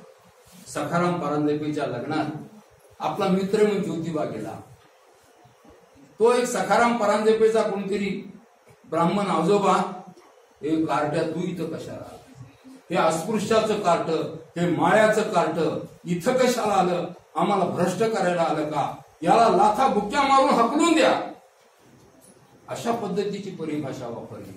पण मित्राच्या लग्नात विचका नको म्हणून ज्योतिबानी अतिशय संयमानं हा सगळा मान अपमान पचवून तिथून ते परत निघाले. परंतु कुठली रिॲक्शन त्यांनी केली नाही. म्हणजे कशी स्थिती होती त्या काळात तुमच्या लक्षात येऊ. एक पोरग छोटस आंघोळ करायले आणि ते ब्राह्मण म्हणायला लागले की माझ्या अंगावर तू उडी मारल्यामुळे शिंतोडे उडाले आणि मी भ्रष्ट झालो, माझा विटाळ झाला. ते पोरग पुन्हा पुन्हा म्हणाले नाही हो, तुम्ही डुबी मारल्यामुळे त्याच्यातलेच काही थेंब तुमच्या अंगावर पडले, मी तर फार लांब होतो. तरी त्या फुलपात्र होतं जवळ, असं फेकून मारलं त्या पोराला, कपाळ फुटलं त्याचं. अशी प्रवृत्ती. एकनाथाने जसं एक मूल उचललं तसं ज्योतिबा फुलेंनी एक सदनाथ महाराज मुलगा होता तो उचलला. ज्योतिराबाला काही मित्र भेटले त्यांचे संभाव्य आणि प्रतिष्ठित मित्र. अरे किती घाणेरडा मुलगा, त्याचं अंग किती घाण आहे, त्याचे कपडे किती घाण आहेत, याला कशाला तो अंगावर घेतलास? तो म्हणाला त्याचे कपडे घाण आहे, त्याचं अंग घाण आहे, पण त्याचं आणि माझं मन घाण नाहीये, त्याच्या आणि माझ्या मनातला आत्मा एकच आहे. म्हणून त्याला घेऊन मी त्याच्या वस्तीमध्ये देण्यासाठी चाललो. मीच आपल्याला म्हणालो की ज्योतिबा हा खऱ्या अर्थानं हा समाजातल्या कृतिशील माणसांचा प्रतिनिधी होता. आणि त्याच्यामुळं महात्मा गांधी ज्योतिबाला काय म्हणतात? महात्म्यांचा महात्मा. महात्म्यांचा महात्मा कोण असेल तर तो ज्योतिबाला महात्मा पदवी कोणी दिली माहिती आहे तुम्हाला? 11 मे 1888 ला कोळीवाड्यामध्ये श्रमिक कष्ट करणारे लोक आहेत. अरे आमच्यासाठी तू किती झिजलास ज्योतिबा, असं म्हणून कष्ट करणाऱ्या, श्रम करणाऱ्या, घाम गाळणाऱ्या माणसाने ज्योतिबाला 11 मे 1888 मध्ये महात्मा ही पदवी दिली. गांधीजीला महात्मा टागोरांनी म्हटले, ज्योतिबाला खऱ्या अर्थानं जनसामान्यांनी महात्मा केला. तो आमचा खरा महात्मा आहे. आमच्या गोरगरिबांचे प्रश्न वेशीवर टांगण्यासाठी तू सतत प्रयत्नशील राहिलास. ही भूमिका. तर या सगळ्या प्रश्नांच्याकडे आपण जर पाहिलं तर आपल्या लक्षात येईल की ज्योतिबांच्या मध्ये एक समर्पित भाव आहे. समता न्यायावर त्याची मोठी निष्ठा आहे. आणि समाजाचा सामाजिक आणि आर्थिक न्याय हा समाजातल्या आजपर्यंतच्या दुर्लक्षित लोकांच्या पदरात पडला पाहिजे याच्यासाठी सगळा अट्टहास चालू आहे. शेतकऱ्यांचा आसूड असेल, गुलामगिरी असेल, त्यांनी रचलेले पोवाडे असतील, या सगळ्यांच्या माध्यमातून समाजाचं दुःख वेशीवर टांगण्याचा आणि या दुःखाला वाचा फोडण्याचा आणि या दुःखाला खऱ्या अर्थानं न्याय देण्याचा प्रयत्न ज्योतिबाने हिरिरीने केला असं आपल्याला पाहिजे. ज्योतिबाच्या प्रेरणेतून महाराष्ट्रामध्ये जे लोक तयार झाले, केशवराव जैने, शंकरराव मोरे, माधवराव पागल, तर अतिशय पट्टीचे निष्प्रह राजकीय नेते हे ज्योतिरावच्या प्रेरणेतून तयार झाले. पत्रकारांचा विचार केला तर आपल्या लक्षात येईल श्रीपतराव शिंदे, उद्धव ठाकरेचे आजोबा केशवराव ठाकरे, कोठारी असे अत्यंत भरडे पत्रकार जे असं म्हणतात की आमच्यामध्ये असत्याविरुद्ध झुंजण्याची जी प्रेरणा आहे ती प्रेरणा आम्हाला ज्योतिबाने.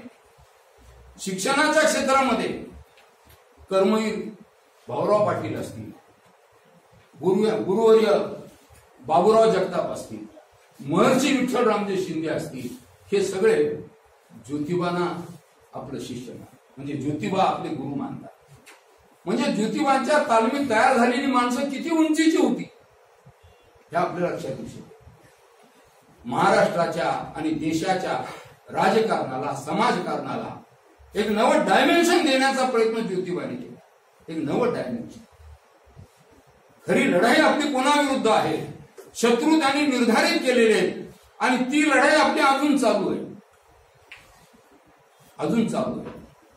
आपल्याला बऱ्याच मृगजळामध्ये अडकून टाकलं जातं.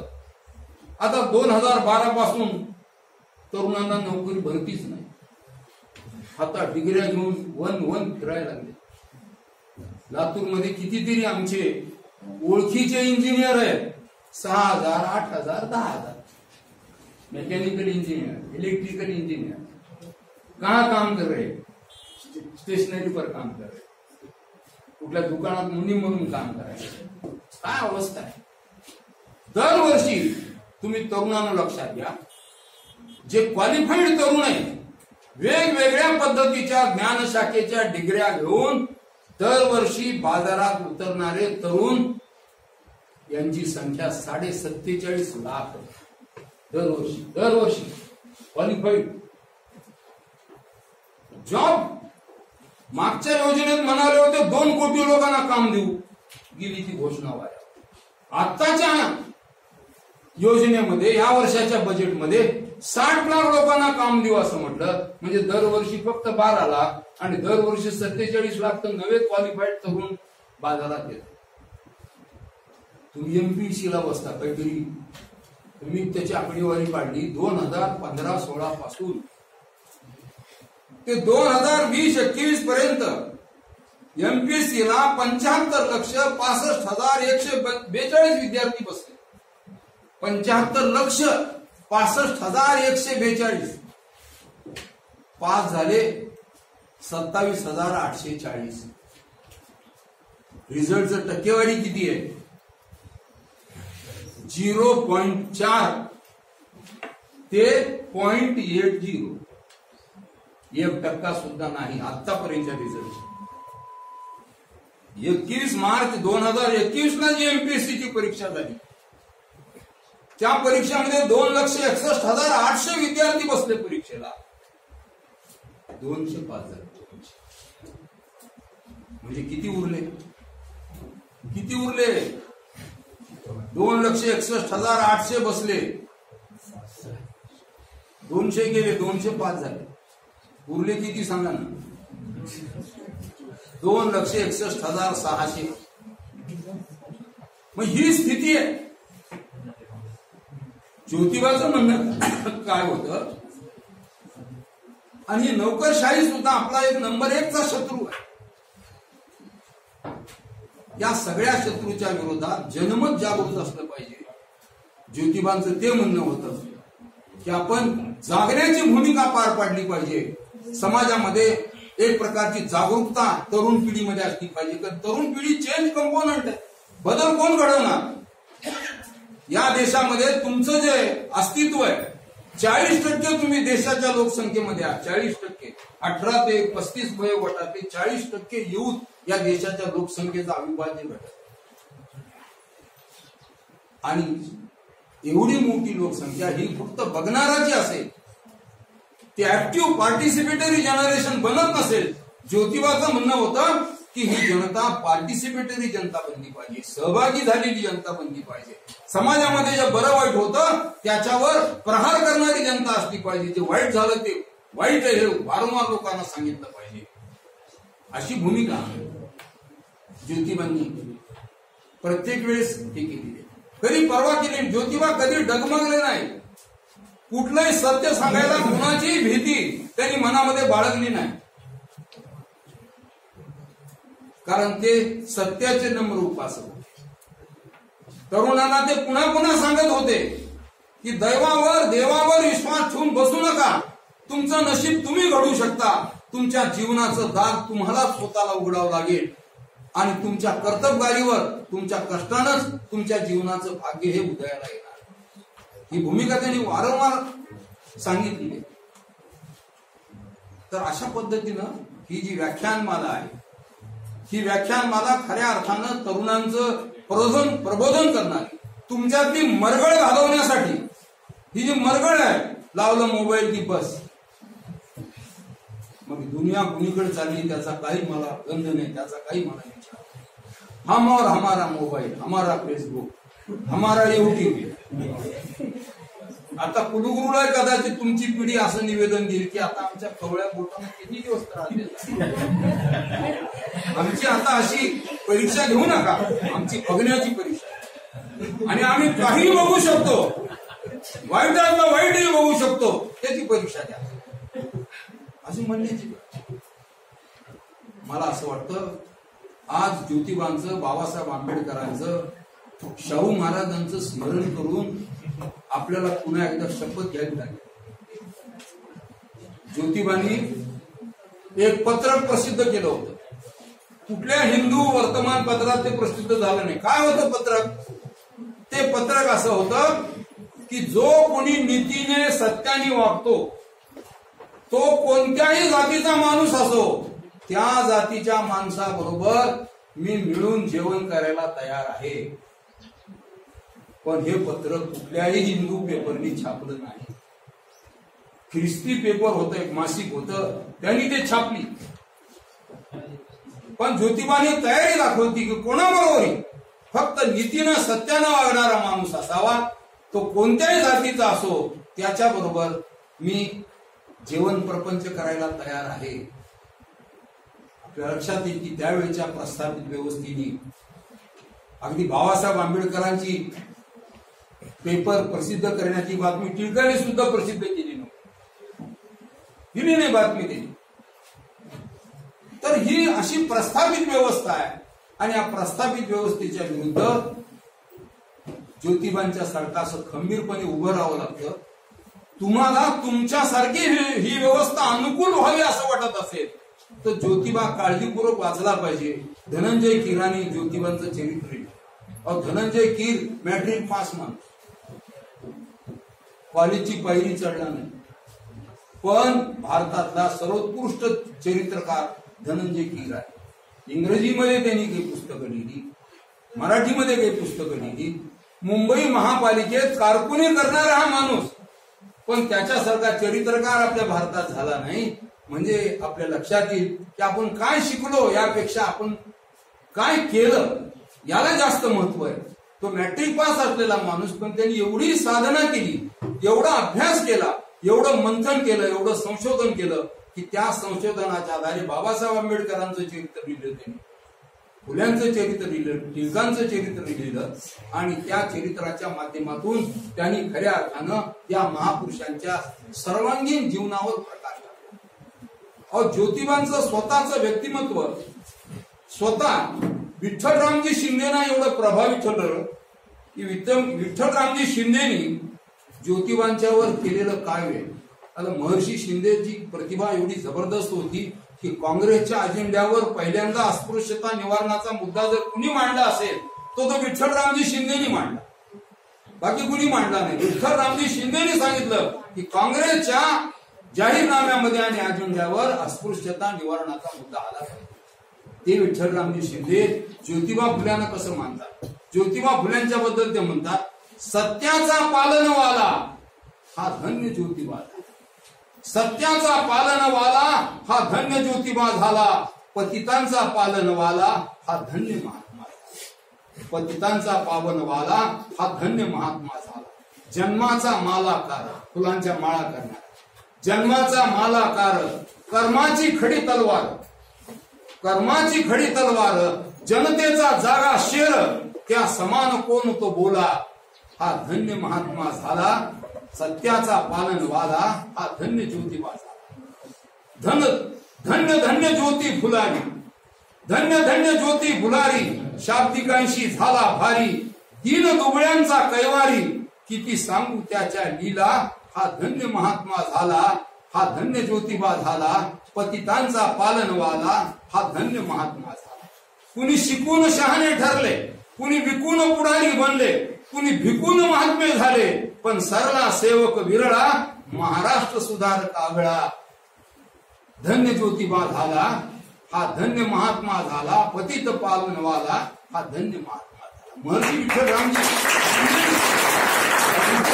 शिंदेसारख्या माणसाने ज्योतिबावरचं हे काव्य करणं म्हणजे आपल्या लक्षात येईल की विठ्ठलरामजी शिंदेच समजून घ्यायला एवढे अवघड आहे, पण तरी सुद्धा ज्योतिबांच्या मुळे किती ते प्रभावित झाले होते हे आपल्या लक्षात येईल. मला आपल्याला सांगायचंय की चरित्र वाचत गेलं तर चरित्र घडत जातं, चरित्र वाचली पाहिजे. पण आपण आता मुलं काम करतो, वाचण्यात काही रसच नाही वाटत. पुस्तकं जे आहेत लायब्ररीमध्ये अस्पृश्य आहेत, कोणी पाहतच नाही त्यांचं. गांधी म्हणतात की मला रस्किनचं एक पुस्तक वाचायला मिळालं आणि तो दिसला असतं आणि मी पूर्ण बदललो, माझं जीवनच बदललं. बॅरिस्टर गांधी तिथं दक्षिण आफ्रिकेत दरबांच्या आश्रमात राहू लागला. तो म्हणायला लागला की मजुराला जर 3 पाऊंड रोज आहे एका तासाचे, तर मलाही 3 पाऊंडच घेण्याचा अधिकार आहे, त्याच्यापेक्षा अधिक मी घेणार. पुस्तक वाचल्याबरोबर परिणाम झालेला आहे. किंग्सले नावाचा तो गांधी चित्रपटामधला नायक आहे, तो आत्महत्या करायला निघाला होता आणि आत्महत्या करण्याचा त्याचा दिवस उद्याचा ठरला होता. आज त्याला असं वाटलं की लंडन मधल्या एका लायब्ररीमध्ये जाऊन काही पुस्तकं चाळावी, म्हणून लायब्ररीमध्ये आला. पुस्तकं चालता चालता गांधीचं आत्मचरित्र वाचायला घेतलं आणि त्याच्यानंतर ते निर्णय घेतला आपण आत्महत्या करायची नाही, जीवन जगायचं. माणसाला मिळालेलं जीवन मरण्यासाठी आणि आत्महत्येसाठी नसतं, ते जगण्यासाठी असतं. आणि त्याच्यानंतर तो गांधी चित्रपटात जगभर गाजला, कारण आत्महत्या करणं हे दुबळ्या माणसाचं काम आहे. जगणं आणि जगण्यातली आव्हानं ही पेलणं हे माणसाचं खरं काम आहे. ज्योतिरावनी जगण्याचं आव्हान पेललं आणि खऱ्या अर्थानं हा जो समाज आहे, दीन दुबळा समाज आहे, या दीन दुबळ्या समाजाचा आत्मविश्वास जागा केला. त्यांना शेतकऱ्यांच्या असूड आणि गुलामगिरीच्या माध्यमातून त्या गुलामगिरीच्या विरुद्ध आपण लढलं पाहिजे. जगभरामध्ये गुलामगिरीच्या विरुद्ध लढे कसे झाले, ते स्वतंत्र कसे झाले आणि हे स्वतंत्र होण्यासाठी त्यांना विचारवंतांनी कशा पद्धतीचे विचारांची पुष्टी दिली, ती पुष्टी ज्योतिरावांच्या विचारामधून आपल्याला मिळते. मला असं वाटतं की ज्योतिरावांच्या कार्याची ही प्रेरणा सातत्यानं आपल्या समोर ठेवली पाहिजे आणि त्यातून आपण आपल्या जीवनाचा मार्ग ज्योतिरावांच्या मार्गाने आपण थोडं तरी एखादा पाऊल तरी टाकण्याचा प्रयत्न करूया. कदाचित हे जग बदलणार नाही, पण जग बदलण्याच्या प्रक्रियेत माझा सहभाग होता, एवढी तरी नोंद जगाने आपली घेतली पाहिजे. असा प्रयत्न आपण केला तर मला असं वाटतं की तुम्ही ज्या महापुरुषांची ही व्याख्यानमाला ठेवलेली आहे, या व्याख्यानमालेच्या माध्यमातून काहीतरी तरुणांच्या मधून, तरुणींच्या मधून, युवक युवती तयार होतील आणि या विचाराला पुढे नेण्याचं ते काम करतील अशी अपेक्षा बाळगतो. आपण मला बोलावलं, खूप तपशिलानं आणखी बऱ्याच गोष्टी सांगता येतील, पण वेळेचंही भान ठेवलं पाहिजे. कारण आपण विद्यार्थी सकाळी तेव्हा मी आदरणीय चंदशेट्टी सर, राजपूत सर, आपले रगडे सर आणि इतर सर्व प्राध्यापक मित्र, शिक्षकेतर कर्मचारी या सगळ्यांचे आणि आपल्या विद्यार्थ्यांचे मनपूर्वक आभार मानतो आणि ज्योतिबा आणि कस्तुरबांच्या प्रतिमेला पुन्हा एकदा विनम्र अभिवादन करतो. जय.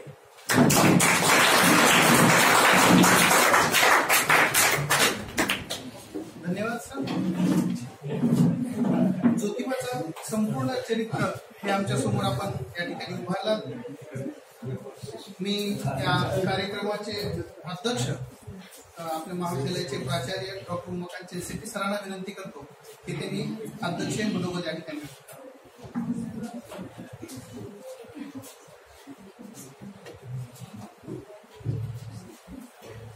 आपल्या महाविद्यालयातील समाजशास्त्र विभागाच्या वतीनं आयोजित केलेल्या या फुले शाहू आंबेडकर व्याख्यानमालेचे पहिले पुष्प गुंफण्यासाठी आलेले आमचे आदरणीय प्राचार्य डॉक्टर सोमनाथ रोडे सर, उपप्राचार्य लंगडे सर, या कार्यक्रमाचे संयोजक प्राध्यापक स्वामी सर, राजपूत सर आणि IQACचे कोऑर्डिनेटर माने सर, सर्व प्राध्यापक बंधू भगिनी आणि विद्यार्थी बंधू भगिनी, आज महात्मा ज्योतिबा फुले यांची जयंती आणि त्याचबरोबर कस्तुरबा गांधी यांची जयंती. आजच्या या दिनाच्या निमित्तानं रोडे सरांनी दोघांच्याही जीवनावरती प्रकाश टाकलेला आहे. कस्तुरबा गांधी आणि ज्योतिबा फुले. ज्योतिबा फुले खूप सोप्या आणि सुंदर अशा पद्धतीनं रोडे सरांनी आपल्याला समजावले. कारण युवकांमध्ये चैतन्य निर्माण करण्याचं काम हे रोडे सर सातत्याने करीत आलेले. मगाशी प्रस्तावित परिचय करून देताना MB गराजदार सरांनी सांगितलं की 94ला ते येतात. तर 94 पूर्वीचं मी तुम्हाला का सांगतो, आपल्या अब्दुलच्या सर्व प्राध्यापकांना 1986 साली या ठिकाणी बाबा आमटे यांची भारत जोडो आली होती आणि त्या भारत जोडो अभियानामध्ये असे त्या नियोजनात गुरुजींच्या मार्गदर्शनाखाली जेव्हा नियोजन चाललं होतं तर त्यातील तीन भाग केले. एक बाल मेळावा म्हणजे कुमार संमेलन आणि एक युवा संमेलन आणि एक सार्वजनिक सभा. त्यामध्ये कुमार संमेलनाची जबाबदारी यदुराजी थत्ते काकांच्या वरती होती आणि आपल्या जवाहर विद्यालयामध्ये कुमार संमेलन झालं आणि त्यावेळेला थत्ते काका यदुनाथजींनी त्या मुलांना प्रेरित करण्याचं काम त्यांनी केलं. आणि त्याचबरोबर या भारत जोडो आंदोलनासाठी आलेल्या वेगवेगळ्या भागातील युवकांना एकत्रित करून आणि त्या युवकांना चेतवण्याचं आणि पेटवण्याचं काम हे रोडे सरांनी केलं. त्यानंतर 1989ला जेव्हा केवडियाला आज statue of unity Sardar Vallabhbhai पटेलांचं ज्या सरदार सरोवराच्या ठिकाणी स्टॅच्यू ऑफ युनिटी आहे, तर त्या केवडियाच्या ठिकाणी आंतरभारतीच्या वतीनं एक युवक संमेलन, राष्ट्रीय एकात्मतेसाठी युवा संमेलन झालं. उद्देश असाच होता की बऱ्याचशा लोकांनी त्या नर्मदा सरोवराला विरोध करीत होते कारण का जंगल जात होतं. तर तेव्हा प्रति जंगल निर्माण करण्याचं अभिवचन तत्कालीन सरकारने, त्यावेळेला मुख्यमंत्री अमरसिंह चौधरी गुजरातचे मुख्यमंत्री होते, तर त्यांना मग ही जबाबदारी, पर्यायी जंगल निर्माण करायचं हे सोपी गोष्ट नाहीये, कोण करणार? तर त्यावेळेला रोडे सरांसारखे यदुनाथजी वगैरे त्यांच्यासमोर प्रस्ताव ठेवला, आंतरभारती ही जबाबदारी घ्यायला तयार आहे. आणि आंतरभारतीच्या माध्यमातून त्या ठिकाणी संपूर्ण देशातील 25,000 युवकांचं एक शिबिर त्या ठिकाणी घेतलं 8 दिवसाचं. आणि प्रति जंगल, आज स्टॅच्यू ऑफ युनिटीच्या बाजूला जे काही झाडी दिसतात तर ती झाडी त्या युवा शिबिरामधून त्या ठिकाणी झाले. आणि तिथल्या युवकांच्या मध्ये देखील एक प्रेरणा निर्माण करण्याचं काम जर कोणी केलं असेल तर ते रोडे सरांनी केलं. आणि त्याच्यामध्ये अणदूर आणि नळदूर परिसरातून 1,200 युवक आणि 25 शिक्षकांसमवेत आम्हालाही सहभागी होता आलं. आणि पूर्ण 8 दिवस तर त्या सरदार सरोवरामध्ये एक प्रति जंगल निर्माण करण्याचं काम या माध्यमातून आम्ही करण्याचं एक भाग्य आम्हाला मिळालं.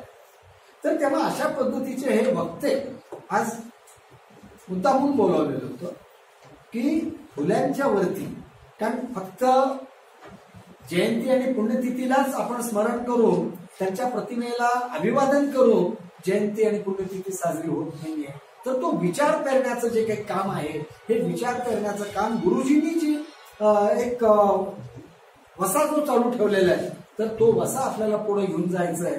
आणि त्या हेतूनच हे फुले शाहू आंबेडकर या माध्यमातून, या व्याख्यानाच्या माध्यमातून हा फुलेंचा विचार देखील तुमच्या समोर, युवकांच्या समोर आणि सर्व स्टाफच्या समोर देखील ठेवावा या हेतून आज रोडे सरांना या ठिकाणी. उद्या शाहू महाराजांवरती प्राध्यापक डॉक्टर श्रीकांत गायकवाड यांचं आहे. आणि त्याशिवाय आज ज्या संविधान जे डॉक्टर बाबासाहेब आंबेडकरांनी आपल्याला लोकशाहीमध्ये संविधानाचं महत्व काय आणि संविधानाने आपल्याला कसं जगता येतं आणि आज आपण कशा पद्धतीनं निर्भीडपणे जगू शकतो आणि हे संविधानामुळे शक्य आहे. आणि नेमकं संविधान काय आहे हे देखील आपल्याला समजून घ्यायचं आहे. आणि म्हणून संविधान समजून घेण्यासाठी ऍडव्होकेट संजीव सदाफुले यांचं देखील आपण व्याख्यान केलं. जास्तीत जास्त विद्यार्थ्यांनी याच्यामध्ये सहभागी व्हावं. आता मगाशी बोलताना सांगितलं, त्यांनी काही खंत व्यक्त केली की आजकाल विद्यार्थी वाचत नाहीये. जर तुम्ही तुमचं चरित्र जर घडवायचं असेल तर थोडं ती वाचली पाहिजे आणि त्या चरित्राचा अभ्यास केला पाहिजे, चरित्र समजून घेतलं पाहिजे, तेव्हाच तुमचं देखील चरित्र घडतं, हे आता सरांनी सांगितलं. तर त्यासाठी एक अभिनव कल्पना, आता वास्तविक आता हे डिक्लेअर करायचंच नव्हतं, हे नंतर आपण त्या कार्यक्रमाच्या वेळेलाच करायचं असा एक निर्णय होता. परंतु रोडे सरांना मी सांगू इच्छितो, एक मागच्या 2-3 वर्षापासून रेकॉर्ड आम्ही काढलेलं आहे की त्यामध्ये best reader and best user of library, मग स्टुडंट्समध्ये, विद्यार्थ्यांमध्ये मेल फिमेल, बॉईज आणि girl, best user of library. लायब्ररीमध्ये किती विद्यार्थी तुम्ही ऍडमिशन घेता आणि ऍडमिशन घेतल्यानंतर किती विद्यार्थी त्या लायब्ररीमधून पुस्तकांची देवघेव केली, त्यामुळं best reader and best user of library हे विद्यार्थी आणि विद्यार्थिनींना दरवर्षी पुरस्कार दिला जाईल. आणि त्याचबरोबर प्राध्यापकांनी देखील किती प्राध्यापक लायब्ररीचा यूज केलेला आहे या पद्धतीनं रेकॉर्ड घेतलेलं आहे. 2019 पासून ते आज तागायतपर्यंत बेस्ट युजर ऑफ लायब्ररी म्हणून प्राध्यापकांसाठी देखील तो पुरस्कार आहे आणि तो पुरस्कार आम्ही वितरित करतो. त्याच्या पाठीमागची भावना एकच आहे की जेणेकरून गुरुजी सातत्यानं म्हणतात की लायब्ररी दरवर्षीच्या बजेटमध्ये पहिलं मोठं बजेट त्यांनी पुस्तकांसाठी, मागच्या वर्षी मला वाटतं महात्मा गांधी आणि विनोबा संघर्ष यात्रा या ठिकाणी आली होती आणि त्या संघर्ष यात्रेमध्ये जयवंत मटकर, दिलीप गरू आणि आबा कांबळे ही मंडळी आली होती आणि तो कार्यक्रम गुरुजी त्या कार्यक्रमात होते. दिलीप गरुडांनी काही पुस्तकं आणलेली होती, त्यामध्ये संपूर्ण गांधी वाङ्मय होतं, साने गुरुजींचं वाङ्मय होतं. तर ते आवर्जून सांगितले की जेवढं आहे तेवढं संपूर्ण खरेदी करा, महाविद्यालयासाठी तर ठेवाच ठेवा, याशिवाय आपल्या शाखेतील सर्व शाखांना एक एक संच तुम्ही पाठवून द्या. म्हणजे उद्देश गुरुजींचा असाच होता की जास्तीत जास्त ही पुस्तकं ही लायब्ररीमध्ये फक्त पुस्तक लायब्ररीच्या कपाटातल्या शोभेसाठी नको आहेत, तर त्या विद्यार्थ्यांच्या हातामध्ये ती पुस्तकं पडली पाहिजेत आणि या हेतूनच मग आपण हा विचार केला, एक लायब्ररीच्या माध्यमातून आपल्या महाविद्यालयातील ग्रंथालयाच्या वतीनं हे 3 पुरस्कार, प्राध्यापकांसाठी 1 आणि विद्यार्थ्यांसाठी 2 पुरस्कार हे आपण 2019 पासून, वास्तविकता कोरोनामुळे ते पुरस्कार देणं झालेलं नाहीये, परंतु ते 3 वर्षाचे पुरस्कार यावर्षी एकाच वेळेला देण्यात येतील. तर तेव्हा उद्देश हाच आहे की सरांनी देखील सांगितलं, वाचाल तर वाचाल. तुम्ही जेवढं वाचाल, जेवढं ऐकून घ्याल, तेवढं तुमची प्रगल्भता किंवा तुमचं व्यक्तिमत्व हे फुलतं. हे या निमित्तानं तुमच्या निदर्शनास आज सरांनी आणून दिले. तर तेव्हा आज फुलेंचे जे काही विचार आहेत ते विचार आजही आपल्या जीवनामध्ये आपल्याला कसं उपयुक्त ठरतील हे रोडे सरांनी खूप चांगल्या पद्धतीनं या ठिकाणी समजावून सांगितलेले आहेत. तर तेव्हा मी महाविद्यालयाच्या वतीनं रोडे सरांनी, रोडे सरांचा आता 79 रनिंग गेम चालू आहे, बरोबर आहे ना सर? 79 म्हणजे 79 वर्षाचा अजूनही तरुण तडफदार. आम्ही जवळपास 1982 पासून मी त्यांना ऐकत आलोय. तर 1982ला जो आवाज आणि त्या आवाजातली जी धार होती आजही ती कायम आहे सर. तर तेव्हा असे हे 79 वर्षाचे तरुण आज इथल्या तरुणांना जे फक्त मोबाईल कानाला लावून किंवा फक्त बघण्याचं काम करतायत, तर त्यांना पेटवण्यासाठी आणि चेतवण्यासाठी आमच्या विनंतीला मान देऊन तुम्ही आलात सर, त्याबद्दल महाविद्यालय हे सदैव तुमच्या ऋणात राहील. हे एवढंच या प्रसंगी मी अभिव्यक्त करतो. आणि खूप चांगल्या रीतीनं फुले समजावून सांगितले. एवढं त्यांनी जे सांगितलेलं आहे ते आत्मसात आणण्यासाठी, आचरणात आणण्यासाठी आपण सर्वांनी प्रयत्नपूर्वक, जाणीवपूर्वक प्रयत्न करूया. हे एवढंच मी या ठिकाणी नमूद करून माहिती धन्यवाद. सर्व विद्यार्थ्यांना या ठिकाणी मी अनाऊन्स करू इच्छिते की जसे हे 3 व्याख्यानमाला या ठिकाणी आपण आयोजन केलेलं आहे, त्याचप्रमाणे इंग्रजी विभागाच्या वतीनं 13 तारखेला आपण ऑनलाईन वर्कशॉपचं आयोजन केलेलं आहे. तर हे कदाचित सरांना कामाच्या व्यापामुळे हे साधनं राहून गेलेलं असावं. तर आपण सर्व विद्यार्थी या ठिकाणी आहात आणि आपल्या ग्रुपवरती गुगल फॉर्मची लिंक टाकलेली आहे. बऱ्याच विद्यार्थ्यांनी ते रजिस्ट्रेशन पण केलेलं आहे. तर जे विद्यार्थ्यांना रजिस्ट्रेशन करणं शक्य होत नसेल किंवा काही अडचणी येत असतील तर त्यांनी लगेचच स्वामी मॅडमशी कनेक्ट व्हायचंय आणि रजिस्ट्रेशन करायचंय. आणि याचा विषय आहे साहित्य, भाषांतर आणि समीक्षा. यावरती आनंद कुलकर्णी सर, डॉक्टर आनंद कुलकर्णी हे जे काही महात्मा फुले, सावित्रीबाई फुले युनिव्हर्सिटीचे BOS मेंबर, त्यांचं एक अतिशय सुंदर असं व्याख्यानाचं आयोजन आपण ऑनलाईन केलेलं आहे. तर आमच्या इंग्रजी विभागाच्या वतीनं मी सर्वांना विनंती करते की आपण रजिस्ट्रेशन करायचं आहे. Till now there is 68 registration we have. एका दिवसामध्ये 68 रजिस्ट्रेशन झालेले आहेत आणि हे नॅशनल लेवलचं आपण वर्कशॉप घेतोय.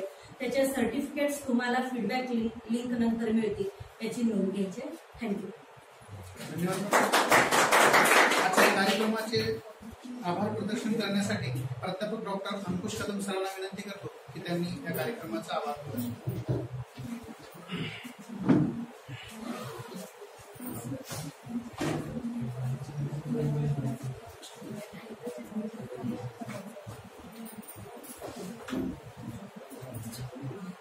मंचावर उपस्थित सर्व मान्यवर आणि सभागृहात उपस्थित असलेले माझे प्राध्यापक बंधू भगिनी आणि त्याचबरोबर विद्यार्थ्यांना मी आज मुद्दाम म्हणून येथे आभार व्यक्त करण्यासाठी आलेलो आहे. याचं कारण असं, सोमनाथ रोडे सरांचं आणि आमचं एक वेगळ्या अशा प्रकारचं कौटुंबिक नातं आहे. रोडे सरांचे व्याही बेडगे गुरुजी आणि माझे वडील हे एकत्र शिक्षक म्हणून काम केलेले आहेत. या अनुषंगानं आणि थोडंसं विद्यार्थ्यांना काहीतरी थोडंसं सांगावं या हेतून मी इथे आभार व्यक्त करण्यासाठी आलेलो आहे. तर आजच्या या कार्यक्रमामध्ये आपल्याला ज्ञात झालं असेल की सोमनाथ रोडे सरांनी गरीब गरीब होत चाललेला आहे आणि श्रीमंत श्रीमंत होत चाललेला आहे आणि मध्यमवर्गीय आहे तेथेच आहे असं म्हणायला हरकत नाही. अशा प्रकारचं विवेचन केलेलं आहे. त्याचबरोबर त्यांच्या भाषणाचा आशय जर आपण पाहिला तर त्यांनी महात्मा गांधी विषयी, कस्तुरबा गांधी विषयी विवेचन आपल्या येथे केलेलं आहे. आणि ते सांगत असतानाच महात्मा गांधी हे ब्राह्मण परिवारातूनच ते सांगत असताना त्यांचा आशय असा होता की आमचा ब्राह्मण समाजाला विरोध नाही, तर आमचा विरोध हा ब्राह्मणवाद्यांना आहे. अशा प्रकारचं विवेचनही त्यांनी या प्रसंगी येथे व्यक्त केलेलं आहे. त्याचबरोबर एक खंत, खूप मोठी खंत त्यांनी आज व्यक्त केलेली आहे. पुस्तकं ही अस्पृश्य होत चाललेली आहे. आणि त्याचबरोबर त्याला जोडून मला असं म्हणावंसं वाटतं सर की आमच्या विद्यार्थ्यांची ही कानं बधीर होत चालली. कारण मी मागे बसलेलो होतो आणि पाहत होतो तर मागचे जी 4-5 विद्यार्थी आहेत ते ऐकण्याकडे बिलकुल त्यांचं त्या व्याख्यानाकडे लक्ष नव्हतं. तर त्यांना मला सूचना करायची की आपल्यामुळे सभागृहाचं अशा प्रकारचं काही अवमूल्यन होऊ नये याची काळजी घ्यावी. आपल्याला जर ऐकायचंच नसेल, असा गुन्हा करायचा असेल तर आपण या सभागृहात नाही बसलं तरी चालेल, परंतु सभागृहाचा टेम्पो जो काय आहे तो मेंटेन होणं आवश्यक आहे. ही सूचना मला येथे करायची होती म्हणून मी मुद्दामून आभार व्यक्त करायला आलेलो आहे. विद्यार्थ्यांना परत एकदा सांगू इच्छितो की हे वय तुमचं हे पुस्तक वाचनाचं आहे. तुम्ही वाचन हे केलंच पाहिजे. या 2 वर्षाच्या काळामध्ये तुमचं वाचन हे निश्चितपणाने कमी झालेलं आहे. मोबाईलमध्ये तुम्ही जास्तीचे गुंतलेले आहात. मोबाईलचा वापर अवश्य केला पाहिजे, परंतु तो कितपत केला पाहिजे हेही आपण समजून घेतलं पाहिजे. अशा प्रकारची सूचनाही मी आपल्याला या प्रसंगी व्यक्त करतो. आणि रोडे सरांनी अत्यंत अशा प्रकारचे मौलिक विचार आपल्या समोर व्यक्त केले, त्याबद्दल त्यांचे महाविद्यालयाच्या वतीने, समाजशास्त्र विभागाच्या वतीने आणि त्याचबरोबर संस्थेच्या वतीने मनपूर्वक अशा प्रकारचे आभार व्यक्त करतो.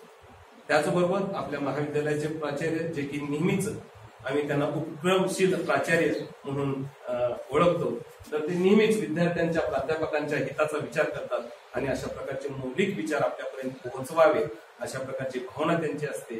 आणि या अनुषंगाने त्यांनी फुले शाहू आंबेडकर व्याख्यानमालेचं आयोजन केलं, त्याबद्दल मी आपणा सर्वांच्या वतीने त्यांचेही आभार व्यक्त करतो. मंचावर उपस्थित महाविद्यालयाचे नवनियुक्त उपप्राचार्य माननीय लंगडे सर, इतिहास विभागाचे विभाग प्रमुख राजपूत सर, त्याचबरोबर आयक्वेकचे कोऑर्डिनेटर विश्वास माने सर आणि समाजशास्त्राचे स्वामी सर उपस्थित आहेत. त्यांचेही मी मनपूर्वक आभार व्यक्त करतो. त्याचबरोबर प्राध्यापक बंधू भगिनीचेही आभार व्यक्त करतो आणि विद्यार्थी बंधू भगिनींना धन्यवाद देऊन हा कार्यक्रम इथे संपला.